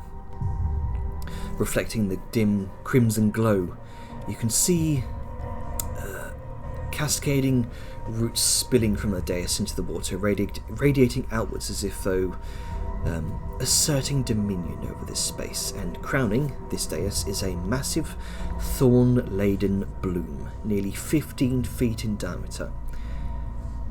Its crimson red petals are spined and jagged, that seem to pulsate in perfect rhythm with the chamber's resonant heartbeat.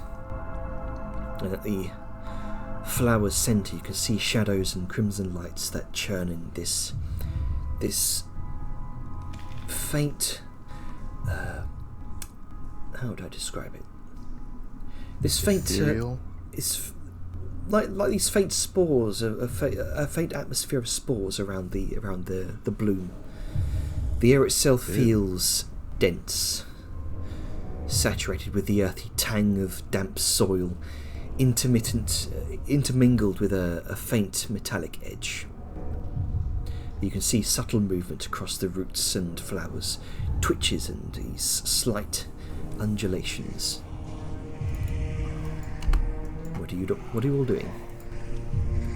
Going to peek. Well, Yara is going to peek over here. Oh, don't go too far ahead. Let the front liners go first. In fact, Velen's actually just going to put a silent arm up to Dejar as she goes to move further. It's like, I'm fine. I'm just looking around the pillar. this is going to go that way, so Velen's going to go this way. Yeah, we need to head toward that flower. I'm going to stand behind Liska because Liska. big shield. Because Liska is a good enough reason. Make sure you're targeting yourself when you're doing that as well, reader. We're good. I'll go ahead and apply that healing. So we're burning this flower, right? No, we need the flower to transport us to the heart of the tree. Oh, I thought the flower was the bad thing. Look, all of this is really bad, but right now we need to use it. I thought the flower was the heart. Yeah, I thought the flower was the No. thing. No. It seems tall very is- hearty. How tall is the roof? The roof it soars to a good. Actually, you can't really tell right now because it's all. I don't. It's all. It's cloaked in darkness right now. You If can't Etheria was exact- looking upward, how tall is the roof? Oh, Etheria's looking upward. Sorry. Yes. Assume Etheria. It soars upward to a good 100 feet. Ooh. Perfect. Wait a minute. I don't like those noises that just happened. I'm That's having you a stepping into the water. Oh, it's splooshy. Gross. yeah, still water. I think The roof's this a little water over was 30 meters tall. once flowing, but since the other sailors Stagnant took water. That's how you get yeah. mosquitoes. Yeah. Hey, Jenner, Mm-hmm. quick question. That statue that we saw earlier with the woman's hair that was covering her, Mm-hmm. was that someone I looked up in the past? Interesting note. You recall back to when you first saw the stone circles when you're trying to find this grove. That same image of the sort of nude woman with the hair cascading around her, see, sort of cloaked in a waterfall, almost like a waterfall of her own hair, surrounded by various beasts. And you recall that Oh, image shit. as Takanda. Oh fuck! They just desecrated the druid's holy site. Fuck. Yeah, I mean, sure be it. Jenner, as I move forward, can I stand on the vine, or is it too thorny? I don't want to make too much splashing. This vine's hovering about a good 5 feet above the water. You can try to sort of grapple onto it, if you like. It seemed big enough that I could walk on it. It seems like it comes down about here. Yeah, it sort of raises up for about 5 feet and kind of stops there, like it's held in place almost, like coiling around about 5 feet above the water. Which pillar is Etheria pointing to? Who's gonna point up over there? Well, Vel's gonna draw his attention over that way. What of note is over there? She's just gonna quietly speak to him. You know, since he was nearby. I'm gonna go get a vantage point from up there. Use your little ring and Etheria. let the others know. He'll give a nod. They're not verbally responding, because, just in case, and he will earring that notion over to everyone. In And your Etheria is gonna go get a vantage. in your 300 feet of dark vision, you can make out, Etheria, another one of these root and branch barriers over here. And she will point that out. This time she'll point that out to Dejar next to her. And you see the bramble wall over there.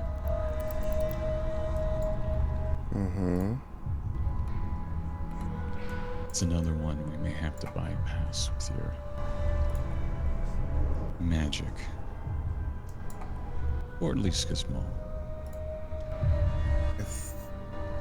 He just responds just as quietly. I think magic will suffice right now.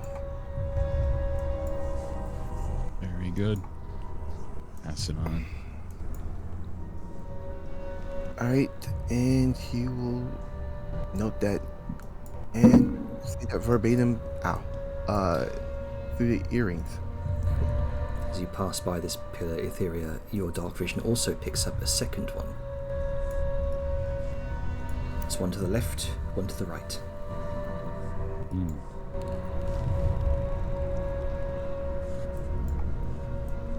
Am I still within her vision? Looks yeah. like it. And she'll tap on this pillar to draw your attention. And then she will point in a direction into the darkness. He will try and silently come over.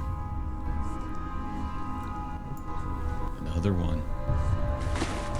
It's mirrored. Okay.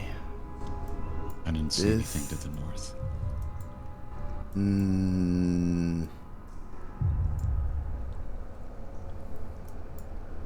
Question English. And she notices it gets brighter as film gets closer. I see Sneck wander off, and I gotta stick with her. What are you doing? Get back to your daughter, you idiot. She was I right. can't hide when I'm in your light. Fine, you look after the snake. What? No, I just... He just You get one or the other. He just looks as though just leaves and then just stares at Etheria. You can There's see her no- shoulders slump as she goes to grab the temples around her mask. Don't try. Don't try. Best not to think about it.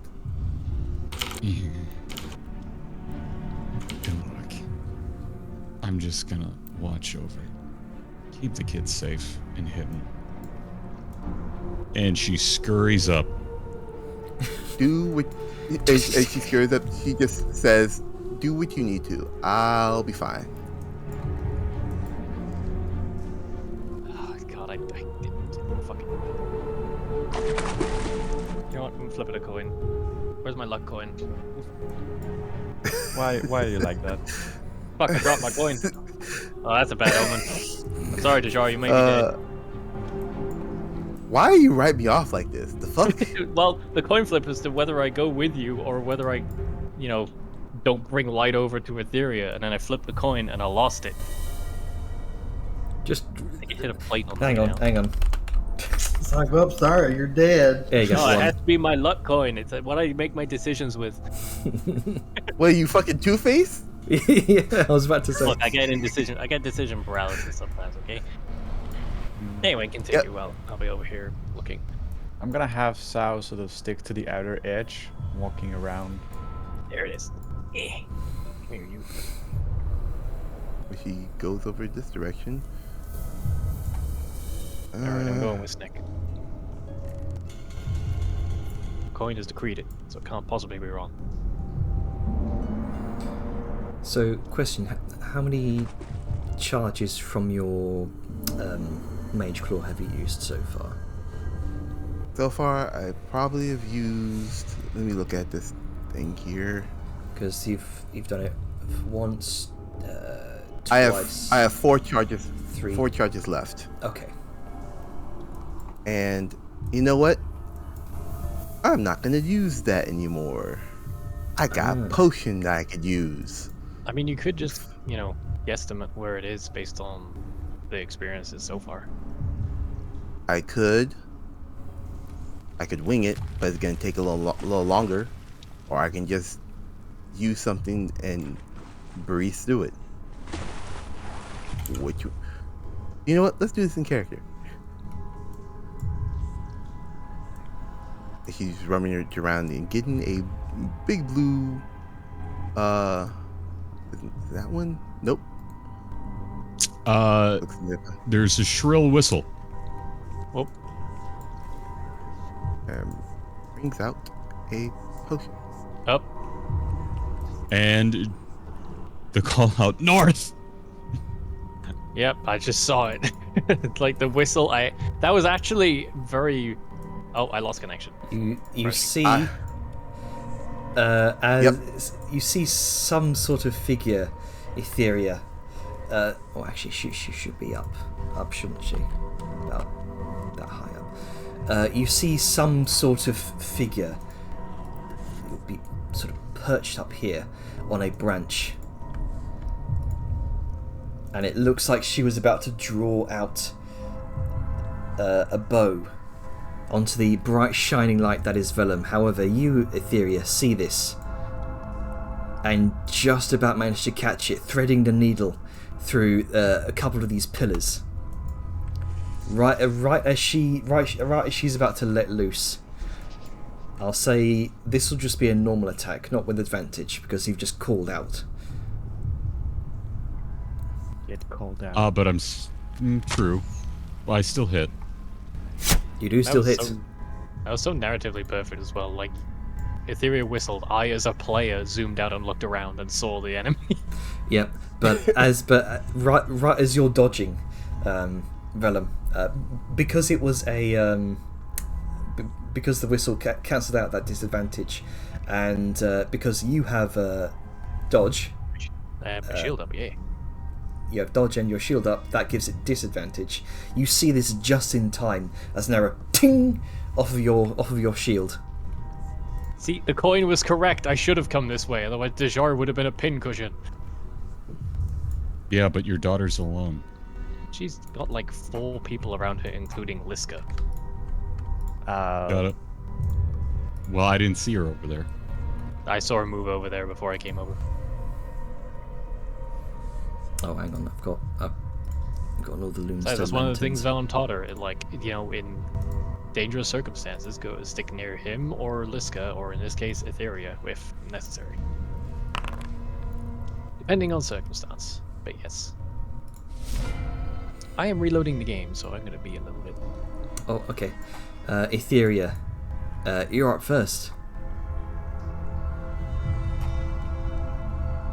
Shimmy further into the darkness. I can't move because it's paused. There you go.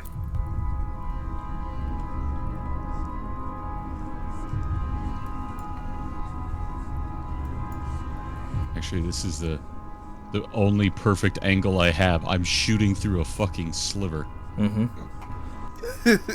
Actually threading the needle. I mean, arrows Alright. that's their thing. You are a ranger. It is your thing. Welcome. Also, darkness, invisibility. Mm-hmm. Etheria, do the thing. Etheria, where are you? I'm where I need to be. Oh, Oh, what the fuck? just misses. Stop slowing down Firefox game. Oh, Unseen attacker cannot use uncanny dodge. Get fucked. god damn. Good grief. God damn. Right. I also okay. want to say that first attack that missed didn't have any of the bonuses. Yeah, that's what I was gonna say. It does not matter. You see Etheria launching just a trio of arrows into the darkness somewhere high up above the both of you, off towards the just be the northwestern area of the chamber, and you all see this would be Vellum and Dejar. You both see a limp corpse slam onto the ground. The rest of you hear the distinct sound of a body impacting the ground. Gee, hella dead. Vellum's yeah, gonna go over the earring. So here, whistle north and then thud. Yeah, and then quickly followed by Vellum over the earring. Well, Etheria got a target down. Keep your ears out. Fucking Christ! How All much I, damage did all you I just can see do? is Liska and Selyu. 70. All I'm gonna say is 71 points of damage there. Jesus Christ. Well, I mean, she's kitted for a very specific purpose. Oh, yeah. Murder. That is literally all she can do. But you can see as soon as somebody gets into melee, she's like, help! Mm-hmm. Your existence is noted and shall be terminated. Alright. Denied. Back to neck guarding duty. All right. Now Is I'm going that to... it?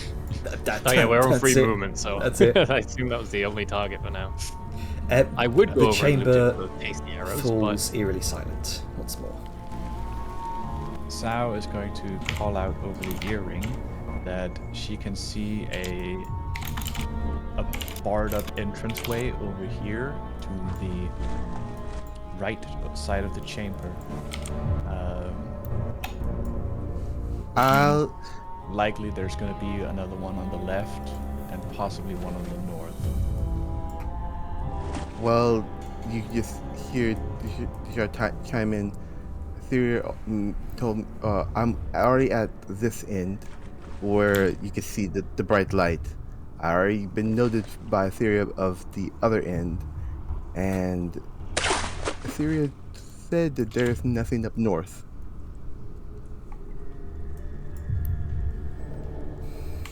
Alright, get to unlock it. So let me do the potion. As a player, I assume there's some sort of control chicanery that we need to do before we can use the bud, unless we just ignored the bud entirely and just wandered off. It's either one or two. A red things. herring. We're either super smart or hella dumb. Red herring.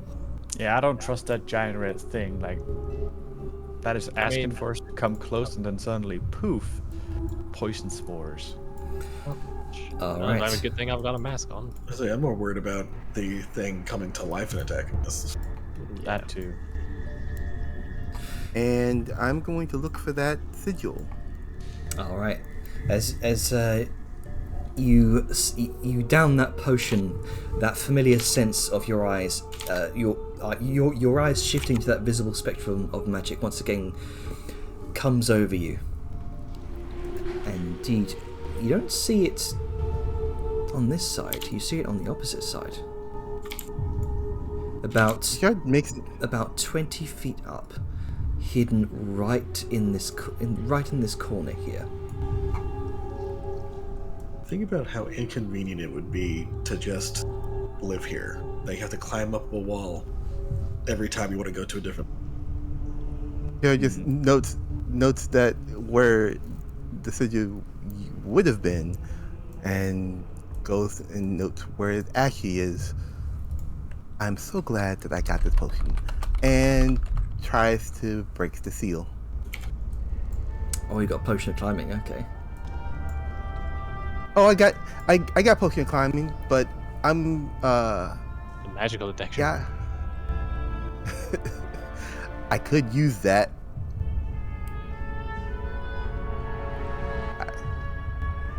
You know what? Fuck it. I have 2 of them. I could use it. Okay. So that just gives you normal climbing speed of 30 feet then.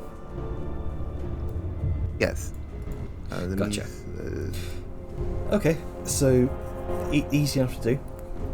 You down that potion, you feel yourself with a burst of energy, and you're able to sort of part way slither up the side of the large stone bricks. Much like how you see the videos of those the snakes sort of weaving between the bricks, the mortar there, trying to climb up the walls. Similar thing with the jar. And you place your hand upon that glowing sigil. Go ahead and make me an Arcana or Nature check. Okay, hold on. My thing is. Okay, I'm trying to. There we go. I don't know why. All right. Let me just use this potion here. To make sure it's actually used first. There we go. And Arcana.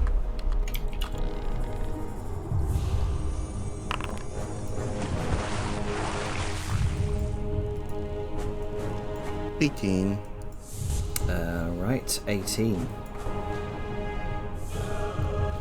You begin to pulse your magic into the sigil itself. This one is a lot more difficult than the others that you've encountered so far. A lot more intricate, and you're having trouble trying to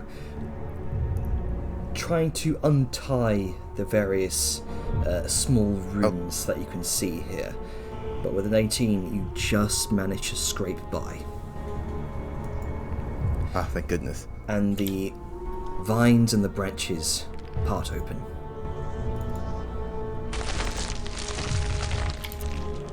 Okay. So it's about 10. Let's- You have to go 10 feet up.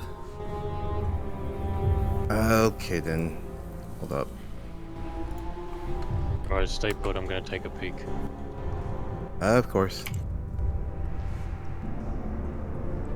Game? There we go.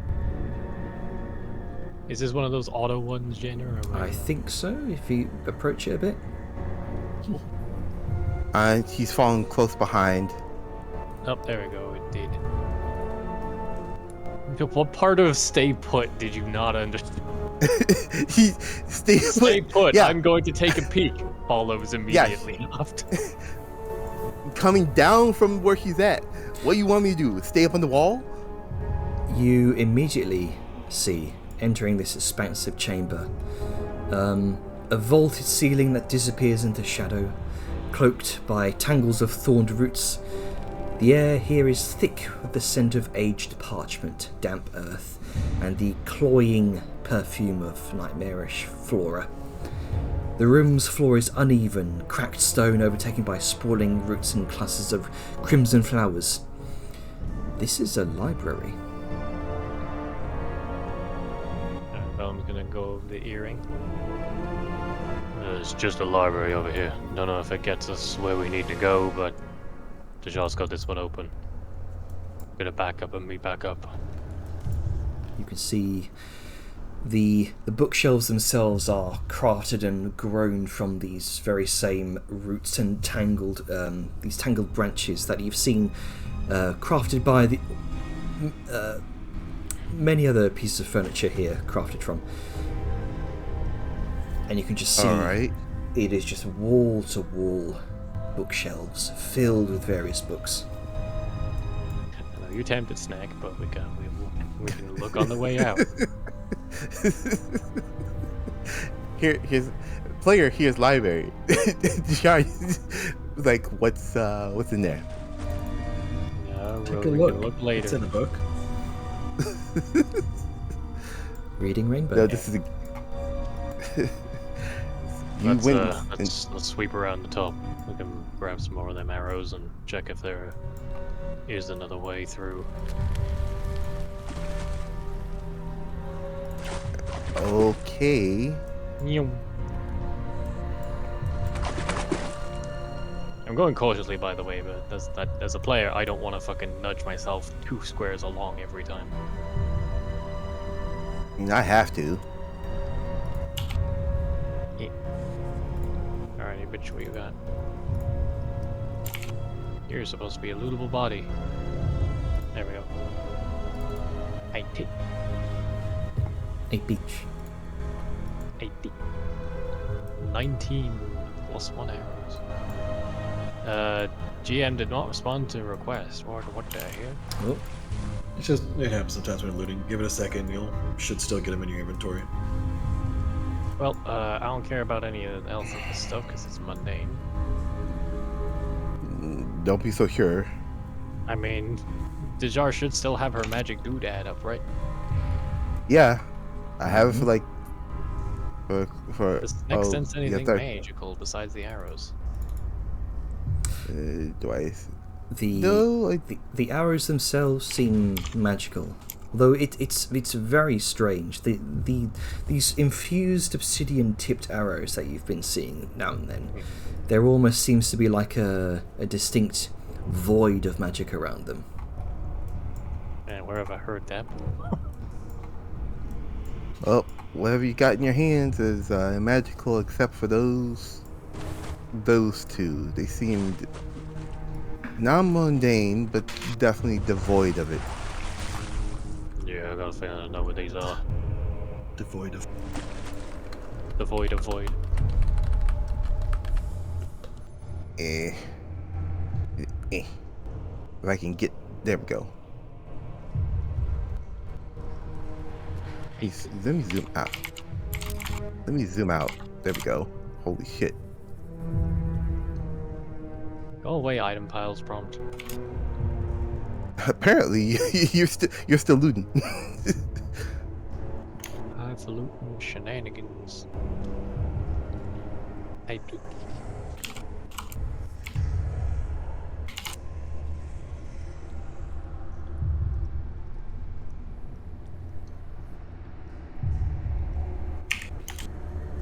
Nope, what's the theory saying? I'm gonna wait a second because it may be important. Well, you're not here, so. Oh, okay. Calls out implied a larger sound. My mistake. Bonjour. We've just done a lap.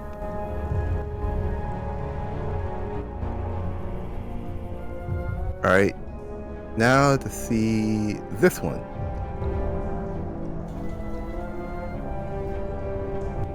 Where do I see the sigil this time, Jenner?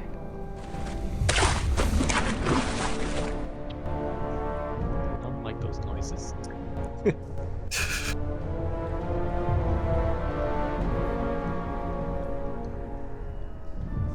Jenner, you are muted. Yeah, you are muted. Oh I- shit, I was. You see, it is nestled into the very nook of the floor here, right up next to the wall. Alrighty then. Same first versus the first.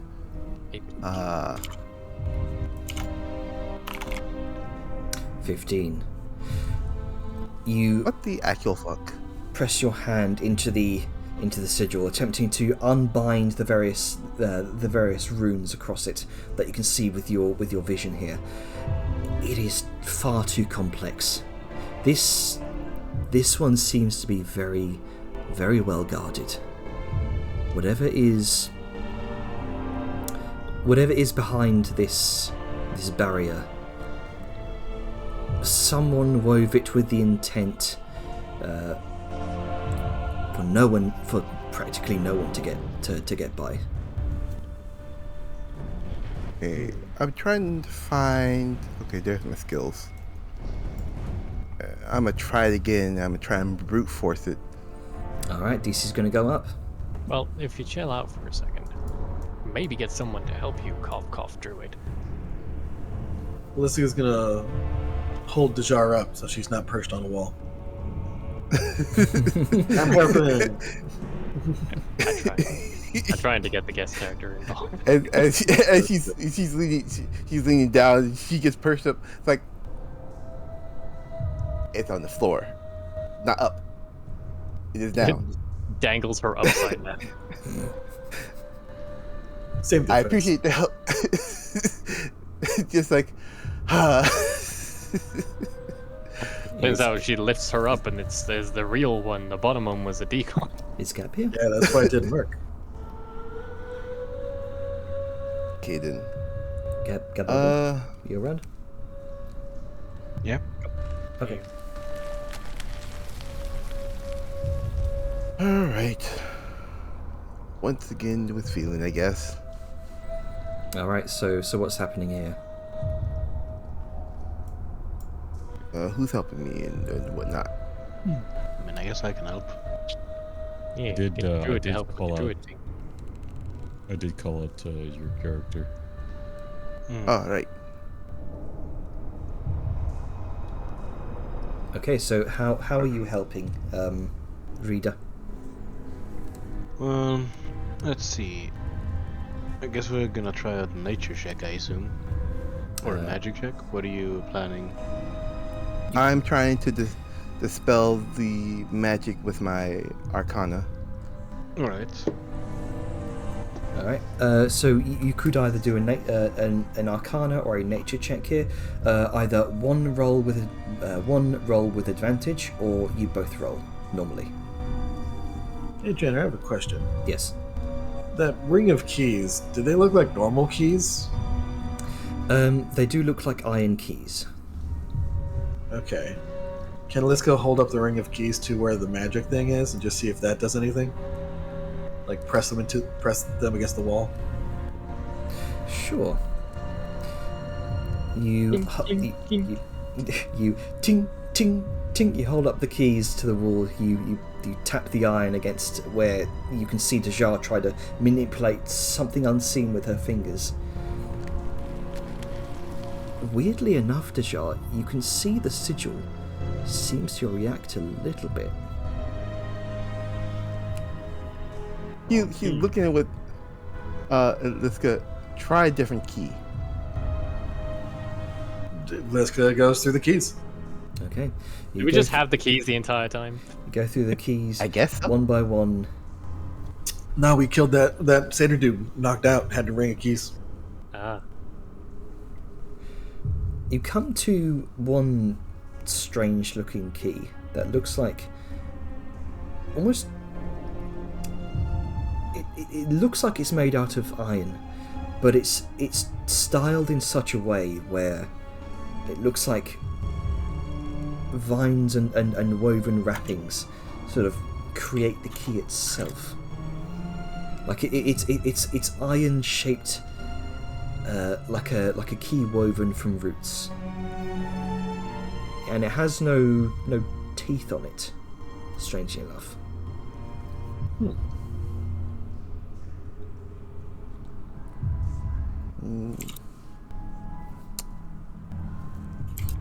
What do I see happen? As you tink tink, you press that iron stylized key to the sigil. You can see as it strikes the magic, thorns begin to grow where the teeth should be. And you start to see what appears like some sort of shape in the sigil begin to form. A small nook, how do you describe it? Keyhole? Yeah, sort of. It's not like the sort of stereotypical keyhole you might expect, but some sort of opening within it, a small hole. Dijar just looks at this. Do you mind if I tries to take hold of the key? Liska just like, yes, and then puts the key in herself. Hey. Like, yes, I mind. I'm tink. holding them. I'm doing this right now. You watch as Liska. Interesting enough, you don't see any opening in the stone itself, but as Liska pokes where Dijar's hands are sort of manoeuvring, you watch as the key itself, the iron, seems to split apart into various small tangled roots and seems to just sink themselves into the stone, as if you've just sort of put a key into a keyhole, but there's no hole to put a key into, if that makes sense. Yeah. It is literally using the arcane sigil as the keyhole and the roots to turn it. Is what I'm thinking. The iron. Let's go. Turn the key.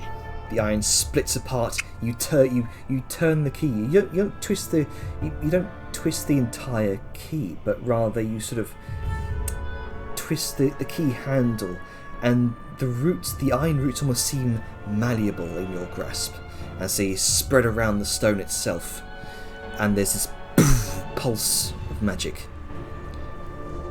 which you watch the red magic sort of travel up the stone, then begins to filter into the roots themselves, which begin to split apart. Well, I'll be. That just made this whole place a lot easier.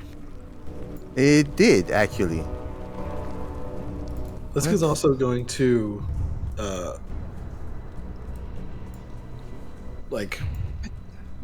whenever she put it in, did the sigil become visible to her? Or is it just Dijar that can see it? Just Dijar. Okay.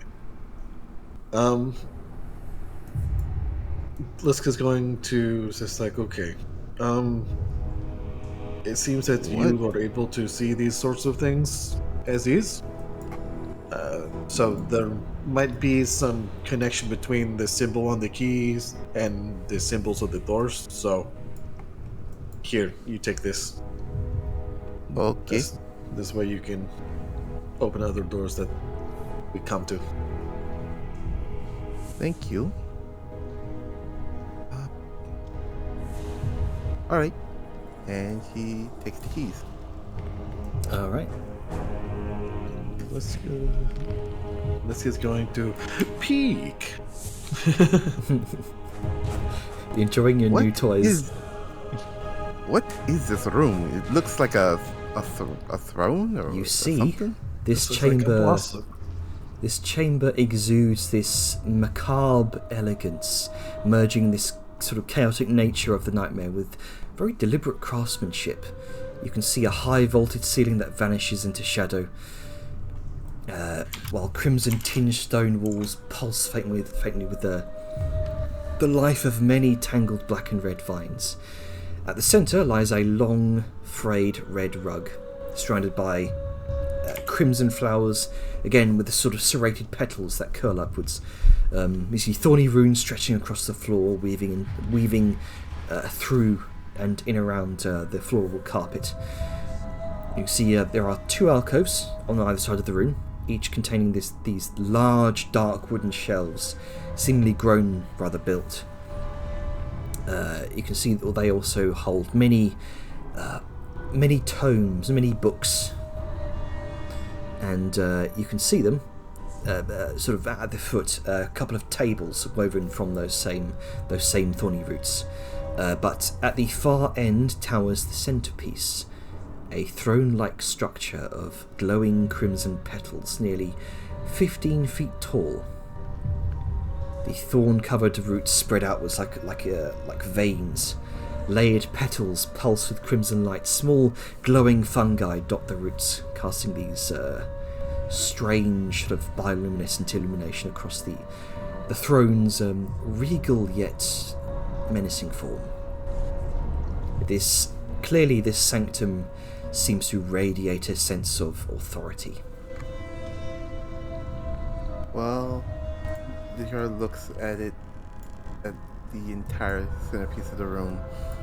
I guess we found Nazara's throne, I suppose.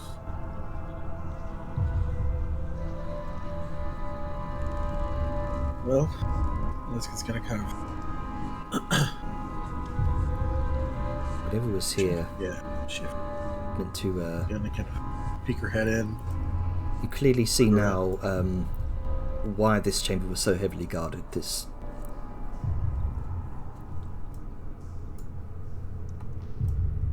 What was that? Sorry? You were saying, like, you can see why this chamber is so heavily guarded? Yeah, you can see why this chamber was so heavily guarded. Something here meant to be guarded. But nothing right now.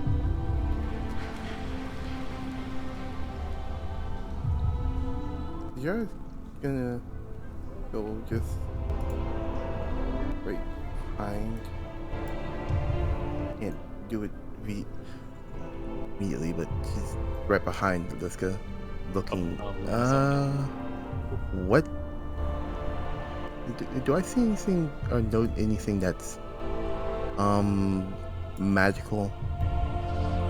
So far? What's your range? About 30 feet?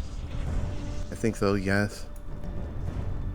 Yes. Nothing so far beyond the ambient sort of strange, otherworldly, extraplanar nature that this place exudes. Nothing that tinges you so far. Okay, then so yours is gonna be a tad bold here. No, you're not. You're waiting for us to go forward. If you want to go forward, ask the tanks to move forward. Let him play how his character would play. Sorry. I'm just very scared. Yeah. But, It's good to be cautious, but right now something. If you want to say something, say in character. Yeah. What would Vellum think on that? Well, I mean, you raise a valid point. I don't want to remove your agency and just say no, you can't do things. So. Yeah. You're gonna come up to here. See if there's anything tinging her magical senses. Anything so far? Nope. Nada. This is gonna wait a few moments, and when no arrow comes out of nowhere, she's gonna be like, I do not think this is the room that we need. No, but I think there's something in here that was supposed to be heavily guarded. I don't know what it is. I mean, it looks like the throne room. Looks like a throne room. Usually, heavily guard the,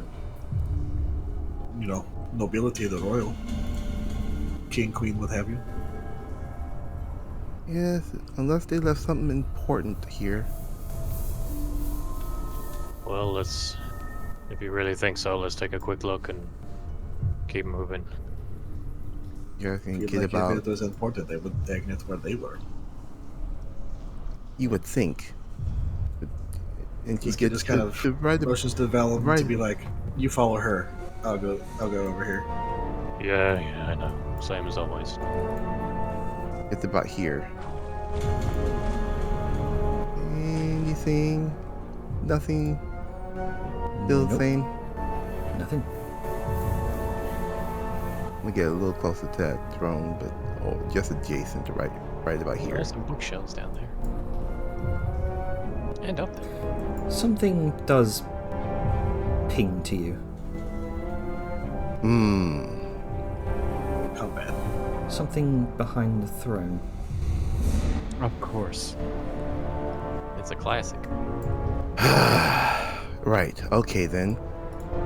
I'm gonna try and weave my way carefully, not to get fucking stuck. But before I do, she looks to Vellum. Could you swath a path behind the throne for me?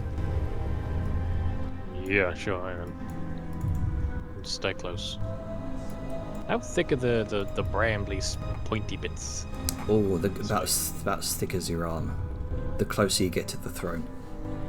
So are they like actively blocking the way behind, or is it just fine? No, not blocking the way behind. It might be difficult terrain. Alright, well, Vellum will just do a bit of swooshy as he goes anyway, just to get the worst bits out of the way. Because, you know, Sneck underbelly may not be suited for pointy ground. Imagine dragging your belly across thorny floors. Oh, there's a conspicuous chest here. You see, kind of slightly tangled within the roots themselves, is a wooden chest. Uh-huh. Well, Help you know what me. to do. Just be careful. If this place is well guarded, that might be trapped. That ping of magic that you get, Tajar, seems to be right on the very front of the chest. A magical lock. Magic. Oh yeah, someone definitely doesn't want whatever's in there to be gotten. Just it's like, you don't want anyone in it? Let me take it, please. And she's over. So, while Sneck is examining the lock, Vellum's gonna look at the back of the chest, if I may. Is there space enough for me to see the back of the chest? Yeah, you might have to squeeze, but it'll be possible. Yeah. Just Because, avoiding some you know, of the, I've some got of the plan prickly B ready roots. if I can't get the lock open. Right, time to You're gonna fuck it? Why is that the plan B? It's not my plan B with people. Okay. Time to suppress this magical lock. Okay, go ahead and make an Arcana check. Man, is dispel magic a joke to you people? You I begin mean, technically to I'm knock saving- if it's arcane lock. you weave your hand, trying to focus it upon that lock. It's difficult. You're having whatever magic is on this lock, whatever the runes you can see with the tech magic. It is far too difficult to unlock with just a mere channeling of your magic. Whoever locked this chest with this lock in particular did not want anyone getting to whatever's inside. Clearly. I mean, same could be Clearly. said for any lock. It's true. By its Clearly, very clearly. existence. Hmm. No luck. Yeah, someone definitely doesn't want anyone getting into it. Well, it's a locked chest, yeah. Right, stand back. Let me try something. Okay. And she's- Vellum's gonna take his sunblade and gonna just slice along the hinges on the back. Okay. Because it's an open lid type dealy, right? Seems to be. Based on the picture. Go ahead. Just go ahead and make me an athletics check. Power word kill.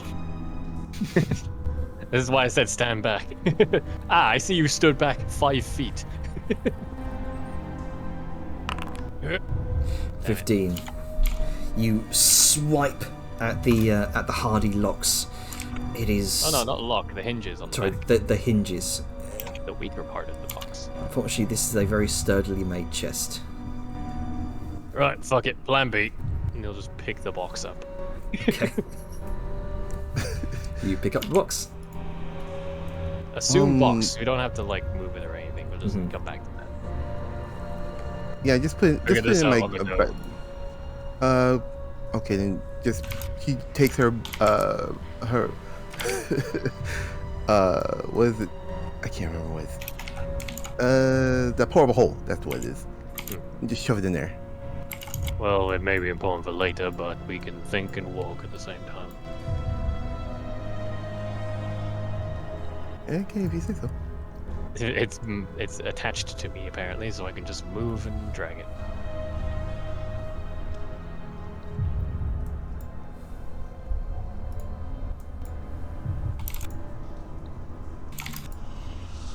I mean, let's go try and break the hinges. Yeah, I was about to ask, Avon, what's Liska's athletics modifier? I feel like we know by now, being close friends and whatnot. Me +9. Ah, so you're one better than me. Wonderful. Hey, Liska, got a sec. Sure. What? I think you can. Oh, you found the chest? Yeah, but it's got some kind of magic root lock, right, Deja? Yep, I can't get open it. Yeah, I tried taking a whack at the hinges, but it's made of sturdy stuff, so think you can lend a hand? Sure. And she's going to kind of look it over real quick. It's like, 1 second. Reach into her bag and pull out a crowbar. Like, wedge it in with her maul, and then... Does that give you advantage? Yes, it does. There you go. Good, so you don't need my help. Well, Velen will help anyway by holding it still. Alright, go ahead and roll with advantage. 26. You crack open the lid off of its hinges, and it just hangs there loosely. Locks don't mean shit if the hinges don't broke. Yep. Alrighty, let's see if there's anything worthwhile in here that You might see help it, us. you see inside an array of various silks, bolts of cloth. You can see a sewing kit, and a tapestry. It's just the nerd supplies. Fuck. Did you say nerd supplies? Knitting. Okay. Just some nerd supplies. I mean, it could be nerd. Hey, I was gonna yoink that. Yep, nope. The moment you would start talking. Jesus fucking Christ, dude. Like, Give me 2 seconons to assess the situation. Velem's just like in the chest and just. You weren't even. I'm gonna hereby dub you the klepto snake. there's such a thing as like you might not have been able to. It's like there's just Velum was the one that opened it. He's like literally right in front of it, and Snake just like reaches over his shoulder and grabs something and pulls it out. It's just like, what the fuck, dude? Manners. Liska bops Jajar on the nose. Bad manners. The item blurbs aren't coming up when I click them like normal. Yeah, I was trying to. First of all, I was trying to get the thing, but it can't. Yeah, it's sorry, I think that might be a bit of a glitch. I mean, they're crafting materials. I may just grab them on principle. Yeah. But... the tapestry, as you kind of very very abruptly just yank it out of the chest, Tajar. You kind of unfurl it. This looks like It's torn. Let me do this. there you go. You see. Oh, the image is squished. Yeah, I can't. Hey, Janet, mind posting I it in shall. the party chat? You see what looks like a very deeply personal and worn cross-stitched tapestry of two young satyr girls in an embrace. Oh, it's her secret They're stash. very good friends. Yeah. It's it roommates. is stained with old dried blood and dirt, and is frayed at the edges. It looks like it might have been torn apart in rage multiple times and then hastily stitched back together. I'm just gonna Oh. look at Dishjar and just go and gesture towards this area. Oh, great. He hastily puts it back back into the chest. No, don't give it to her. Fucking, there's no point putting it back in the chest. Nah, I misinterpreted. I mean, he gestured his head towards Okay. Etheria. She's socially awkward. Let her be. Fair. God, it's weird that Vellum's one of the most social people. Etheria, something you might want to take a look at here. Skitters down. Come along, child. Don't be left alone in the dark. Vellum will give some space because, oh god, I'm still dragging it. He'll drag it Ball and over, chain. apparently. Seeing how dirtied and bloodied and mussed up it is, Liska's going to kind of reach to her pocket real quick. Like she puts the crowbar away, then pulls out a little stone and taps it, and she's going to cast Prestidigitate to clean it up. Oh, nice. I know this is sentimental and emotional, but it fucks me up that the stitches are over the mouth of the satyr. Wonder how I got these scars. How does Etheria react? What are her thoughts right now? Can I recognize the satyrs on it? You do. Hmm.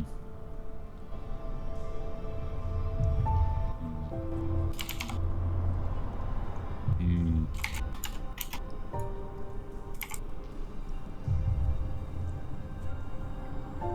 Yeah, I'm assuming so as well, which is why I went.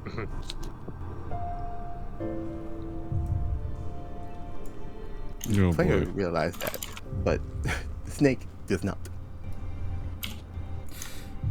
It's at this Context. moment that you cast your memory back to maybe 45 minutes ago when you last spoke with your sister. That small embroidered image that she pulled out of her cloak. That wasn't any child, any satyr girl that she had embroidered on that personal tapestry of hers.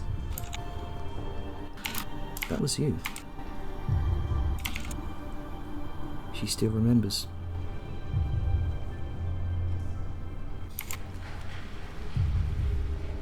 Just gonna hold it, look at it for a moment. And just kind of roll it back up. Just sort of look up in silence.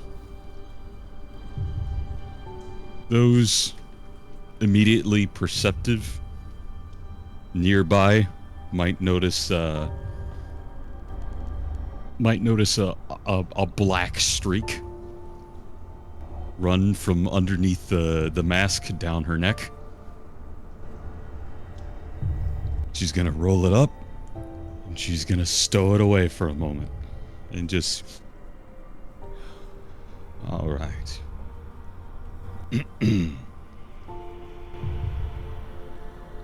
Nothing else in the room then? Just some materials, but here, these are probably belonging to her. And Bone's gonna he'd sort of hurriedly just grabbed everything because they're on a time crunch, but he does take out the weaver's tools in particular and hands them over. I will do a trade as we go, but roleplay wise. Okay. And she'll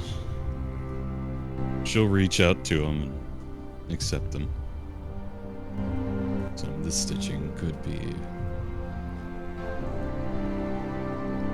cleaned for sure. All right. Now,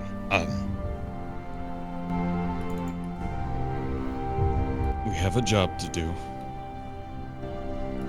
Someone to save. Let's go find your friend.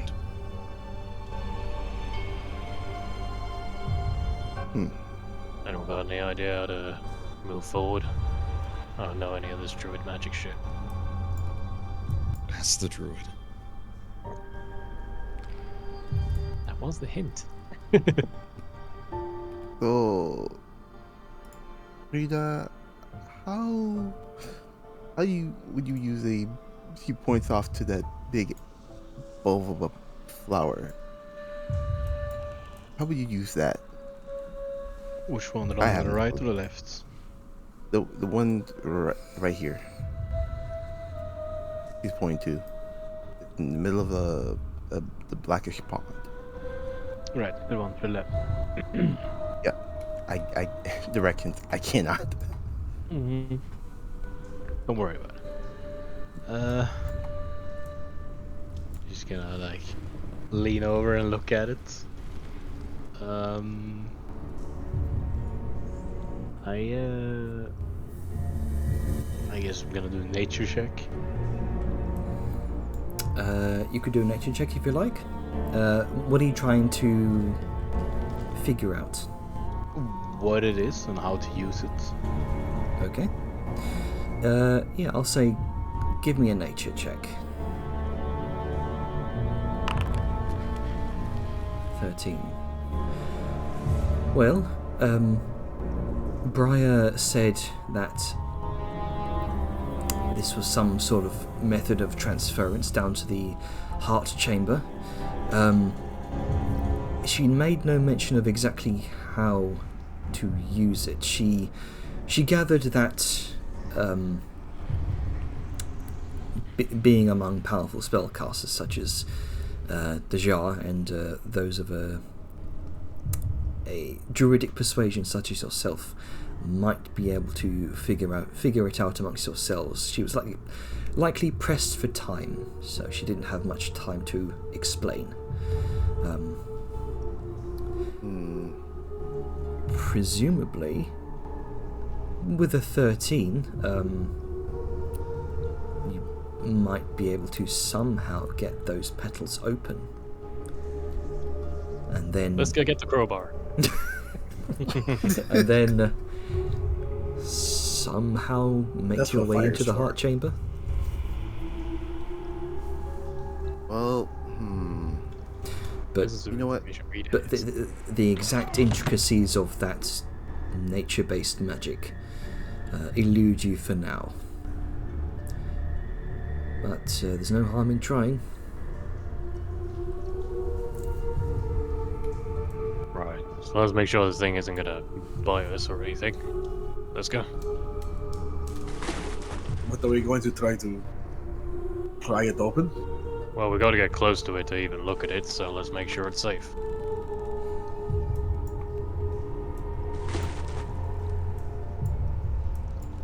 Okay, I'm not dead so far. Good. The game hasn't suddenly paused. Yeah, that's usually a bad sign. Are these Sorry, I'm fucking the with you. jokes? No, I know. Are these vines above or below us? These vines are sort of alongside you right now. So There's things this. to avoid. Yeah, these are sort of layered upon layers of thorny roots, and you're just sort of Right. narrowly getting into a nook here right now. Yeah, just sort of being cautious around them, but giving some window for people to come in. Right, well, it hasn't attacked us yet, so come on. So, what do you think, Rita? Did this have to use your magic or what?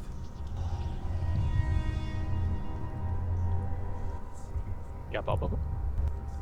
But did Spice get really quiet for someone You else? did get a or was it little just me? quiet, yeah. I just literally could put the mic to my mouth. Right. I don't know why it got quiet. That's weird. Yeah, to repeat what you just said. So, how you think we should open it? Maybe your magic, or should I try with mine? Let's try with mine. Something is probably more familiar with.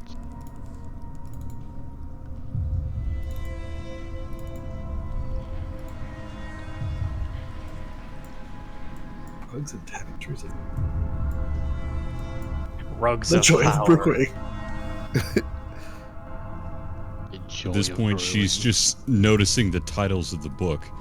Yeah. So you would see an arm has just gone to the back of the bookshelf, bag of holding there, and she's just quickly going through these shelves, and she's just dumping everything in there rapidly, realizing what the contents are.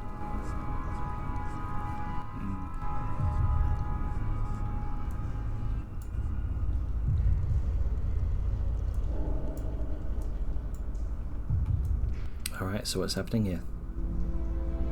Right, so I assume I'm going to place my hand on the bulb, Mm-hmm. and I am going to channel my druidic magic through it and see if I can get it open. Okay. Just you just want to make a straight nature check? I guess so. I don't really have any spells that could do this. I could speak with plants, but I doubt that'll help. It's like, hey, open up. I mean, this book tower they're good. just looks very ominous. Good, but you know, I don't really have a lot of spell slots, so. Yeah, Jesus. Right, I guess I'm just nature checking them. Man, it's a lot of books in there. A lot of Really? books. Yes, And and there are a lot of some books with dangerous very concerning titles. I mean, given where we are, that's not super surprising, but it's still worrying. Yeah, but yeah, especially considering what they imply could happen and what's in store for us. Yep. Yeah, some potions for rest and revelation. As you Brews of press, dust. as you press your small diminutive halfling hand against the roots here. Rude. Yeah, bigger hands. You begin to attempt to feel the essence of the heartbeat that thrums through the plant itself. You can feel the various small twists and various subtle twinges of the roots in reaction to your presence. There seems to be some connection here that you can make use of, but this is something completely otherworldly than what you're used to dealing with. You're a homesteader. You deal with things like animal husbandry and other. Nice, not corrupted plants. Yeah. You may need something greater than what you're attempting to currently do here. Like Here a this crowbar. is seeing It's a big Rita crowbar. is trying what she's like is assuming what she's trying to do and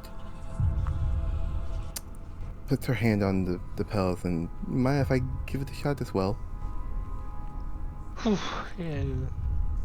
Go ahead. Intelligence And based. I'm gonna try with my Arcana instead. 16. You follow through with the theory with Rita, placing your hand next to hers, trying to similarly feel for that heartbeat, that subtle thrum that vibrates through the roots. You can feel the swell, the sort of the slight breathing of the root cluster itself. You can feel the heartbeat thrumming through this plant as if it were the plant's own. It's a struggle trying to get in tune with it. You are likely going to. You know what? Yep. I'm just going to let me look at through my Fireball. bag of potions. Through my bag of potions. Here's fireball. Open up, you son of a bitch. You will open up. No. I'm going to chug a potion of advantage. Because fucking why not? Okay. So could Rita not just aid you in this, since she has like the druidic divine magic intel, and you have more arcane kind of? Like, would you need yeah. it? Actually, I don't know how long the advantage potion lasts. Like, if it lasts for a long time, then never mind. You might be able to use it in a different check, but just saying. How long does it last? That's what I'm going to check here real quick. Let me... Before I do that. Potion of advantage. You gain advantage on the next attack, saving throw, skill check, or ability check you roll. For 1 hour. I mean, if you can just get help, it might save you the potion. Yeah. Yeah. And also it involves then. the druid and the druid things. Yeah. Very true. Might be able to do a caster check instead of a negative nature check. Yeah. The chair just looks to Rita. Her results is similar to hers. Do you think we should try this together at the same time? Might be easier. Mm-hmm. I tell you what, DC's going to go up a little bit since you've already both failed. But what we can do here is both of you can make your spell casting checks, or one of you can do it with advantage. Spellcasting check. That would be like. This would be just a D20 plus your wisdom modifier. And mine with my intelligence. What are you thinking? What's your modifier?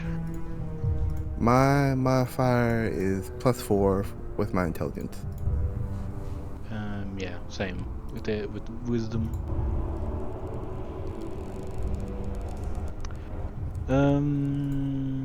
Yeah, you can both roll. Yeah. Basically the same thing as advantage. Yeah. It's gonna be the same thing anyway. All right. Alright, so Yep. just a ability roll like that. Go ahead and roll yours, Jar.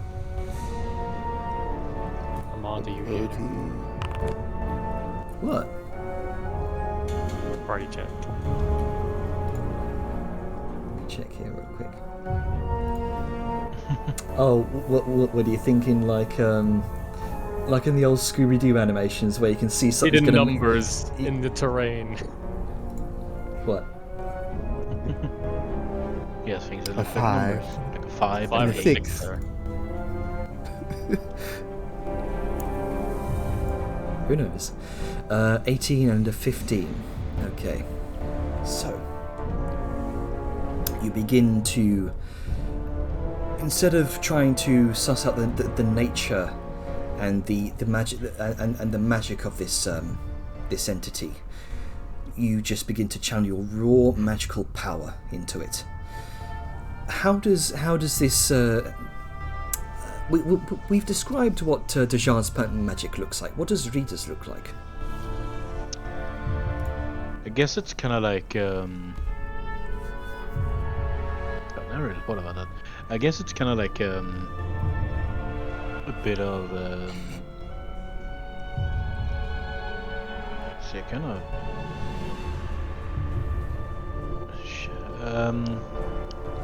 I don't know honestly. I guess it just kind of look a bit grassy. Okay, you. Yeah, it looks like blades of grass moving in a Like a pattern, meadow. I guess. Yeah. Okay. I guess. You place your hand upon next to Dejar's, channeling your magic through the roots. You watch as small shoots of grass and bits of moss begin to sprout across the darkened, blackened roots. And it gradually begins to spread downwards into the depths of the roots themselves. And you feel that connection. That You've been feeling thrumming throughout this entire barrow, but now here it is far more potent. You can feel that thrum, and then as you press deeper into the roots themselves, you feel a barrier. Difficult to describe, some sort of manufactured barrier there. Some sort of severing of the connection. And you could feel that. You begin to tie some of the roots together, some of the roots that ferry underground. You begin to stitch them, one after the other. Go ahead and make me one more spellcasting check with advantage. Me or You, reader. okay. Advantage? Say, hold on. Because Dejar is helping you here. Yay. The 21. You begin to... You find those underground root-like threads as the small shoots of grass begin to weave them and bind them together. And then, with a bright flash of verdant light, the entirety of the plant seems to open before you in this haze of noxious plant matter and fumes and all sorts of spores.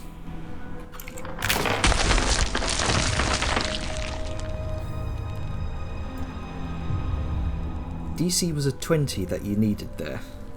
Hey. I was lucky. Nice. Nice job, you two. Okay, Sounds so Call back. Well, whenever Right, we it's see open. one- Everyone gather up.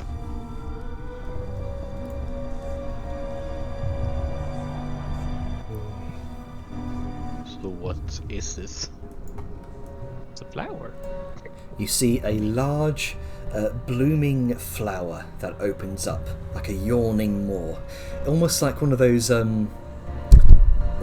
those massive those massive corpse flowers, if you will. Replace you. oh, ew, You stand. not those. You don't sense the sort of stench of a corpse per se, but there is that sort of noxious fumes that you smell in the air. Something otherworldly about this flower. And you can see various small points of light begin to dapple over the surface. This faint pulsating light that starts from the tips of the petals and sort of makes its way towards the core of the flower. And pulses.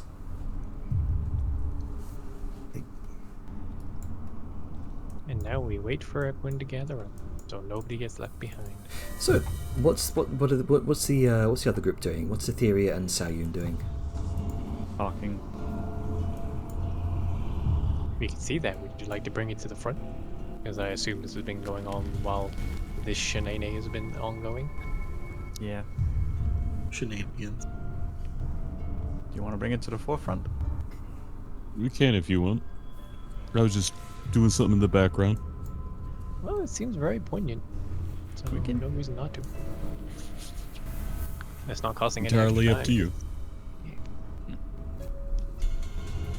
As Sao is listening to Etheria talk, she has a sort of reflective look in her own expression.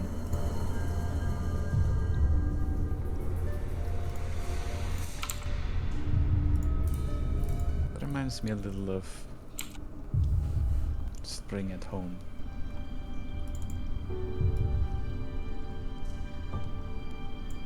Plenty of trees blooming. It's beautiful, but at the same time, it reminds me that all the trials of winter and fall will come again. But much like nature and us, it's a balance act.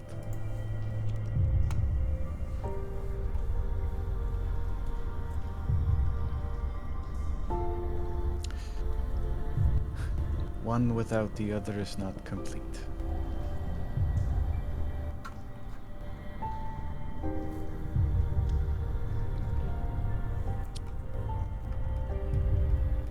She looks to the empty throne and to her own hand.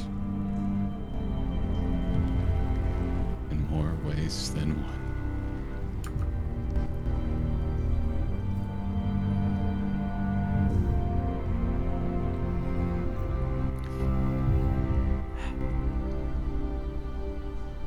Perhaps we can talk a bit more later, when we are less tight for time.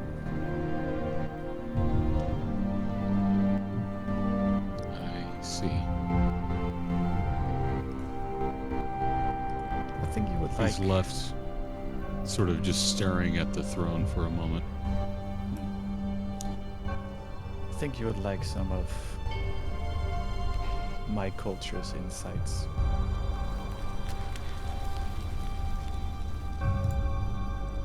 Different, Why is but that? not too different.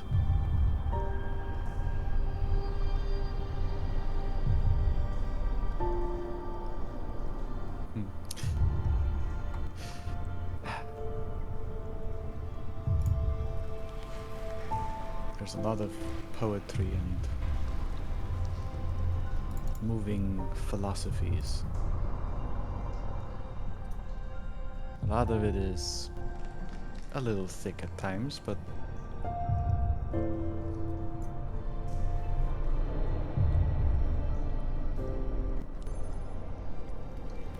I can hear it in your words. The same sort of idea.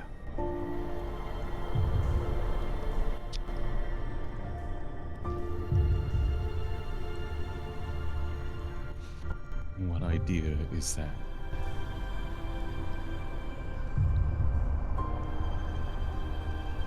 There are bad and good people, and there are good and bad people.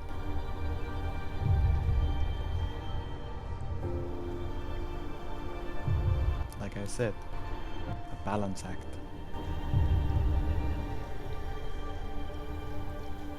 Some people just are off. They need to find their balance again.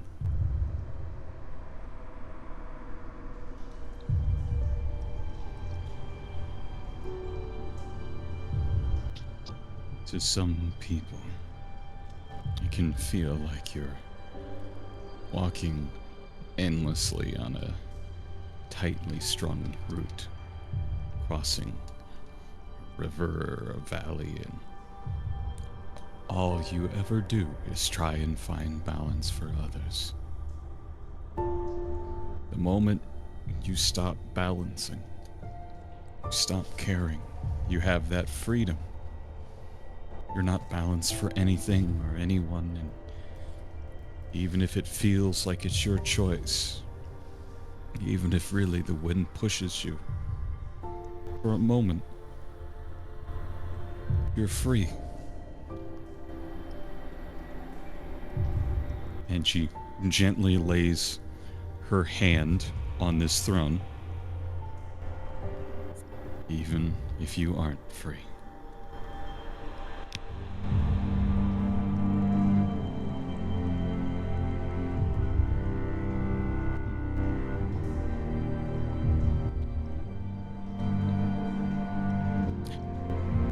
It takes longer to learn to walk on your own than it takes to learn to walk with a parent, a guardian, or a friend. True.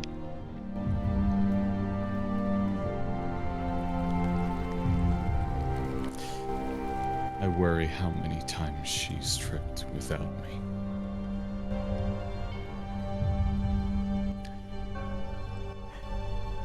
Well, perhaps you can make the change now.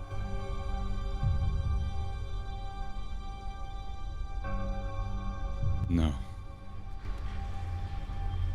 She still needs time to heal. But when she's ready to try the change, Well, I can only hope that this was the start of her first steps.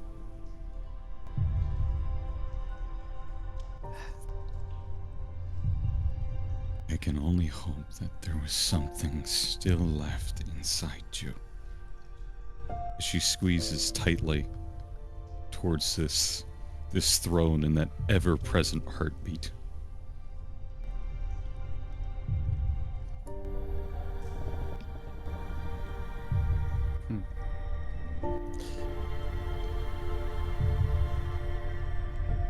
Mind if I give you a saying?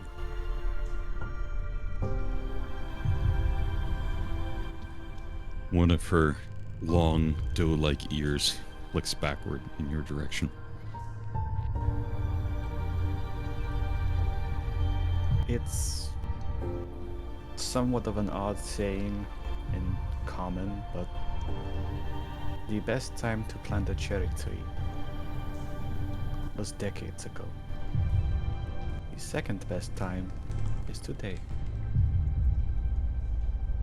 Nurture it and let it grow.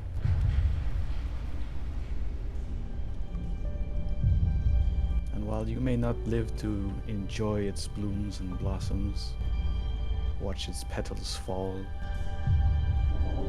others will, and they will cherish it.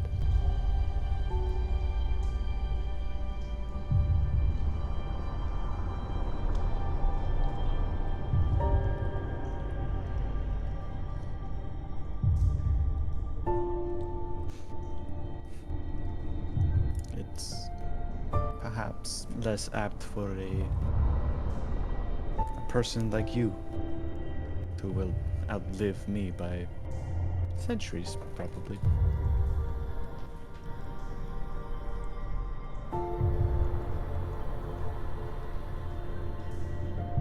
But I believe it's time for you and your sister to plant that cherry blossom.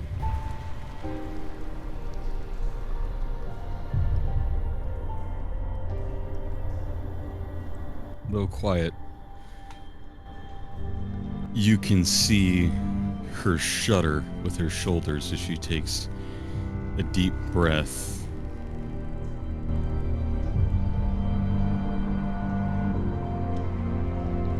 Composes herself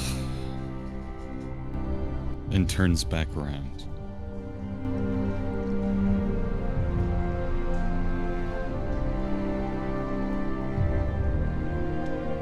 Time is very important. And if there's no time like now, we should make our way back to others. But behind her, as she goes to walk past you, where she had her hands on that throne, and a little bit of druidcraft that you may have seen her do before, there is a tiny pink, not red, budding seed.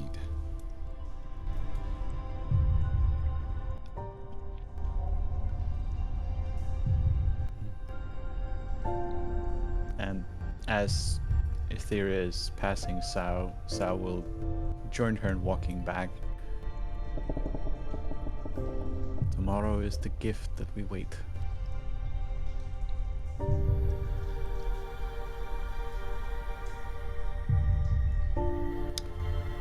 Let's make sure we see it. Should tomorrow never come, you cherish today. As the gift that you do have. That's why it's called a present. I like that. Where did the others go? Back And to at that this point, that's when Velm's calling back. Convenience. Say, beautiful scene there. I'll give you both inspiration for that. Yeah. Fuck yeah. I haven't had inspiration in ages. There you go. I feel you. I have an inspiration. You have inspiration. I do. since I already have an inspiration. Oh, you're going to give it to someone else. Because of kind of the unsung role that I think got played with a little bit of the grounding, can I give my other one to Liska for what she did, sort of being the anchor in the conversation with Vellum, giving a different point of view?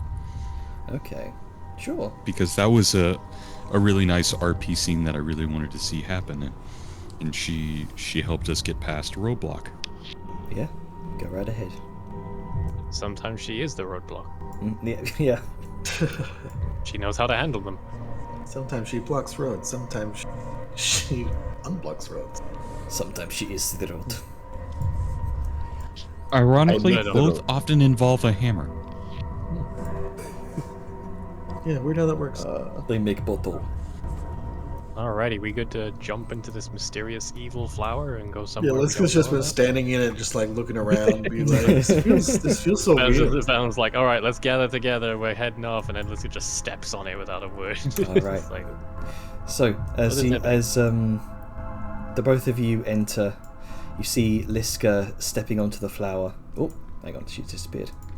oh, she's turned into flower. It's doing that thing again. Doing the thing. I'm gone. Oh, is it moving her down in height? Yeah, there you go. So, as Liska steps onto the flower, you see the petals beginning to stir. Before they snap up. Oh, she's dead. And this is gone. It has been bored. Well, let's hope that's the, And you watch as it opens up again. Well, hopefully she's not dead. So, we'll hop in next. Liska, don't move. Jesus Since you Christ. started loading the map for me for some reason, Jenner. I think you got snapped up into the flower too at the same I time. was playing the radius of the flower, and so the teleport I took think- me by accident. Yeah, I think so. As it closes around Vellum, it opens back up. Oh well. Oh, I hate this. This is Oh, going let's- to, like, so it Well, snaps hold on, shut. hold on. Before. Okay. So, what's everyone else doing? Well, I'm gonna say what Liska says or what Liska does might affect what they do. Oh, Because- okay then. Like, Vellum just decided to jump in, whatever. Like, that's a thing. But Liska will, like, open her eyes, look around, and, like, over the earring, say, it's like, okay, we're in a different place. Looks like we're still in the tree. Haven't been attacked yet. So, And then, so yeah, the- maybe everyone hears it. I don't know how far away Liska is. the petals snap shut above you, sealing you inside this cocoon of living darkness. And your senses distort. You feel weightless, like you're falling through warm, pulsating air. The distant sound of the heartbeat grows louder with each passing second, and that rhythmic thrum vibrates through your chest, and you faint whispers, indistinct, alien, yet almost familiar, that crawl through your mind. And just as the disorientation peaks, the petals unfurl once more, and new suffocating air, damp air rushes in as dim red light spills into the place. Another vast hollowed out cavern, and immediately you hear shrill, chittering sounds that can be heard from around the chamber. You hear sounds of shambling and shuffling. What are you both doing? Well, I guess one question. Does it sound like the Shamblers, or does it sound like something else? It sounds remarkably similar to the Shamblers. Okay. Liska's gonna have her shit ready, and she's gonna be like, okay, sounds like there is a ton of the Shamblers around here. Be prepared for area of effect. Question, Janet. Mm-hmm. Did Aliska's message come through the earring, or no? It did. She is at least within 500 feet. Well, looks like it's safe currently, from what I heard from Aliska. So, I'll take up the rear. So, Val and Rita you can probably both go, I guess. Right. So we'll start with initiative 20. What are the rest of you lot doing in the above the other chamber here? Well, that's why I was asking, like Rita and Sal. You guys want to go first? I'll take up the rear. I'll go in. Why can't I move? Oh, hang on. I'll drag you in. Things may be happening. Yes, it's probably because of combat. That sounds good. I hate all of this because these are the ones that hurt when I hit them. Learn to reach weapon. All right, Rita and Dajar, what are you doing? Well, I I'm guess- waiting for Yeah, Rita's till gonna step everyone into else. Lar. Yeah, like I said, I'll take up the rear, so I'm waiting for it till everyone else goes through, and I'll go last. Okay, so Rita, you're going through next. Yep. Could you move me out of the gloom?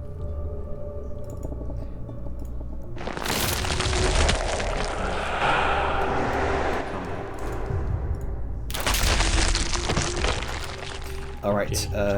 Hang on. Etheria, what are you doing? You've effectively got one round.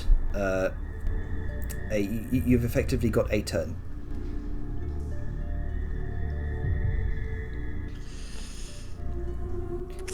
Atlas? Sorry, mic problem. Yep. So you've got a turn. What are you doing? Because something's happening on the other side that kind of warrants this. Well, I have called out to Vadima, Gotcha. since people just went without her. That's why Dishara is still hanging around. I'm gonna chalk that Well, I up can't to see you where I'm Jenner at. being too busy to move her. Well, wasn't Yeah. said. Dude, you went ahead. Okay. Right. What you doing, Etheria? She holds out a hand to Vadima to see if she's ready to go together. Yep. She's not going to leave her behind. She clasps on your hand. Are we going? Yes, we're going now. We have to go through that little pod. I can't move my character. Oh, you wanna? I'll Combat. I shall just move it for you. So you've got Sure. 35 feet of movement. Okay. And Yep, I have her speed. and dashing. I would assume. Well, no. Nope. I have no reason to believe we're dashing. It's not that sense of urgency. Okay. We were just going in, right? Gotcha. Well, Not everyone else was dashing Oh, in? actually, that's true. Yeah, she doesn't have an earring. Mhm. Like, she Yeah. Does Fadmia have an earring? Nope. Nope. Okay. No. It's on the list. All right. Dajar, you just staying there until Etherea's made her way through. Yeah. Okay. Like I said, I'll pick up the rear. All right. And with that, I will let's move the stream view over to here real quick.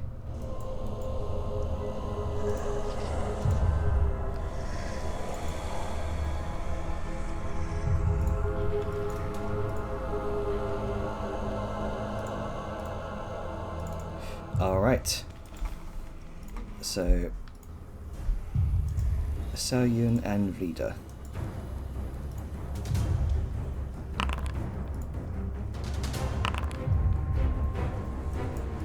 Okay, so considering that Liska and Velen went first, we'll do their turns. Then we get to Salyun and then Rita. Okay, Liska, what you doing?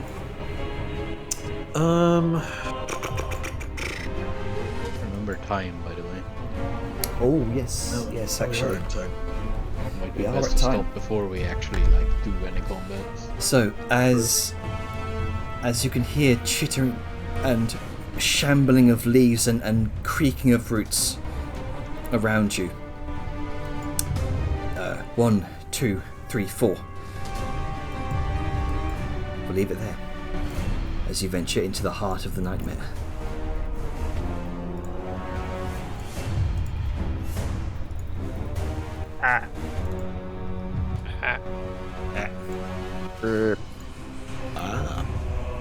Rip. Nah. We're good. I mean, Velum's not, but Liska's good.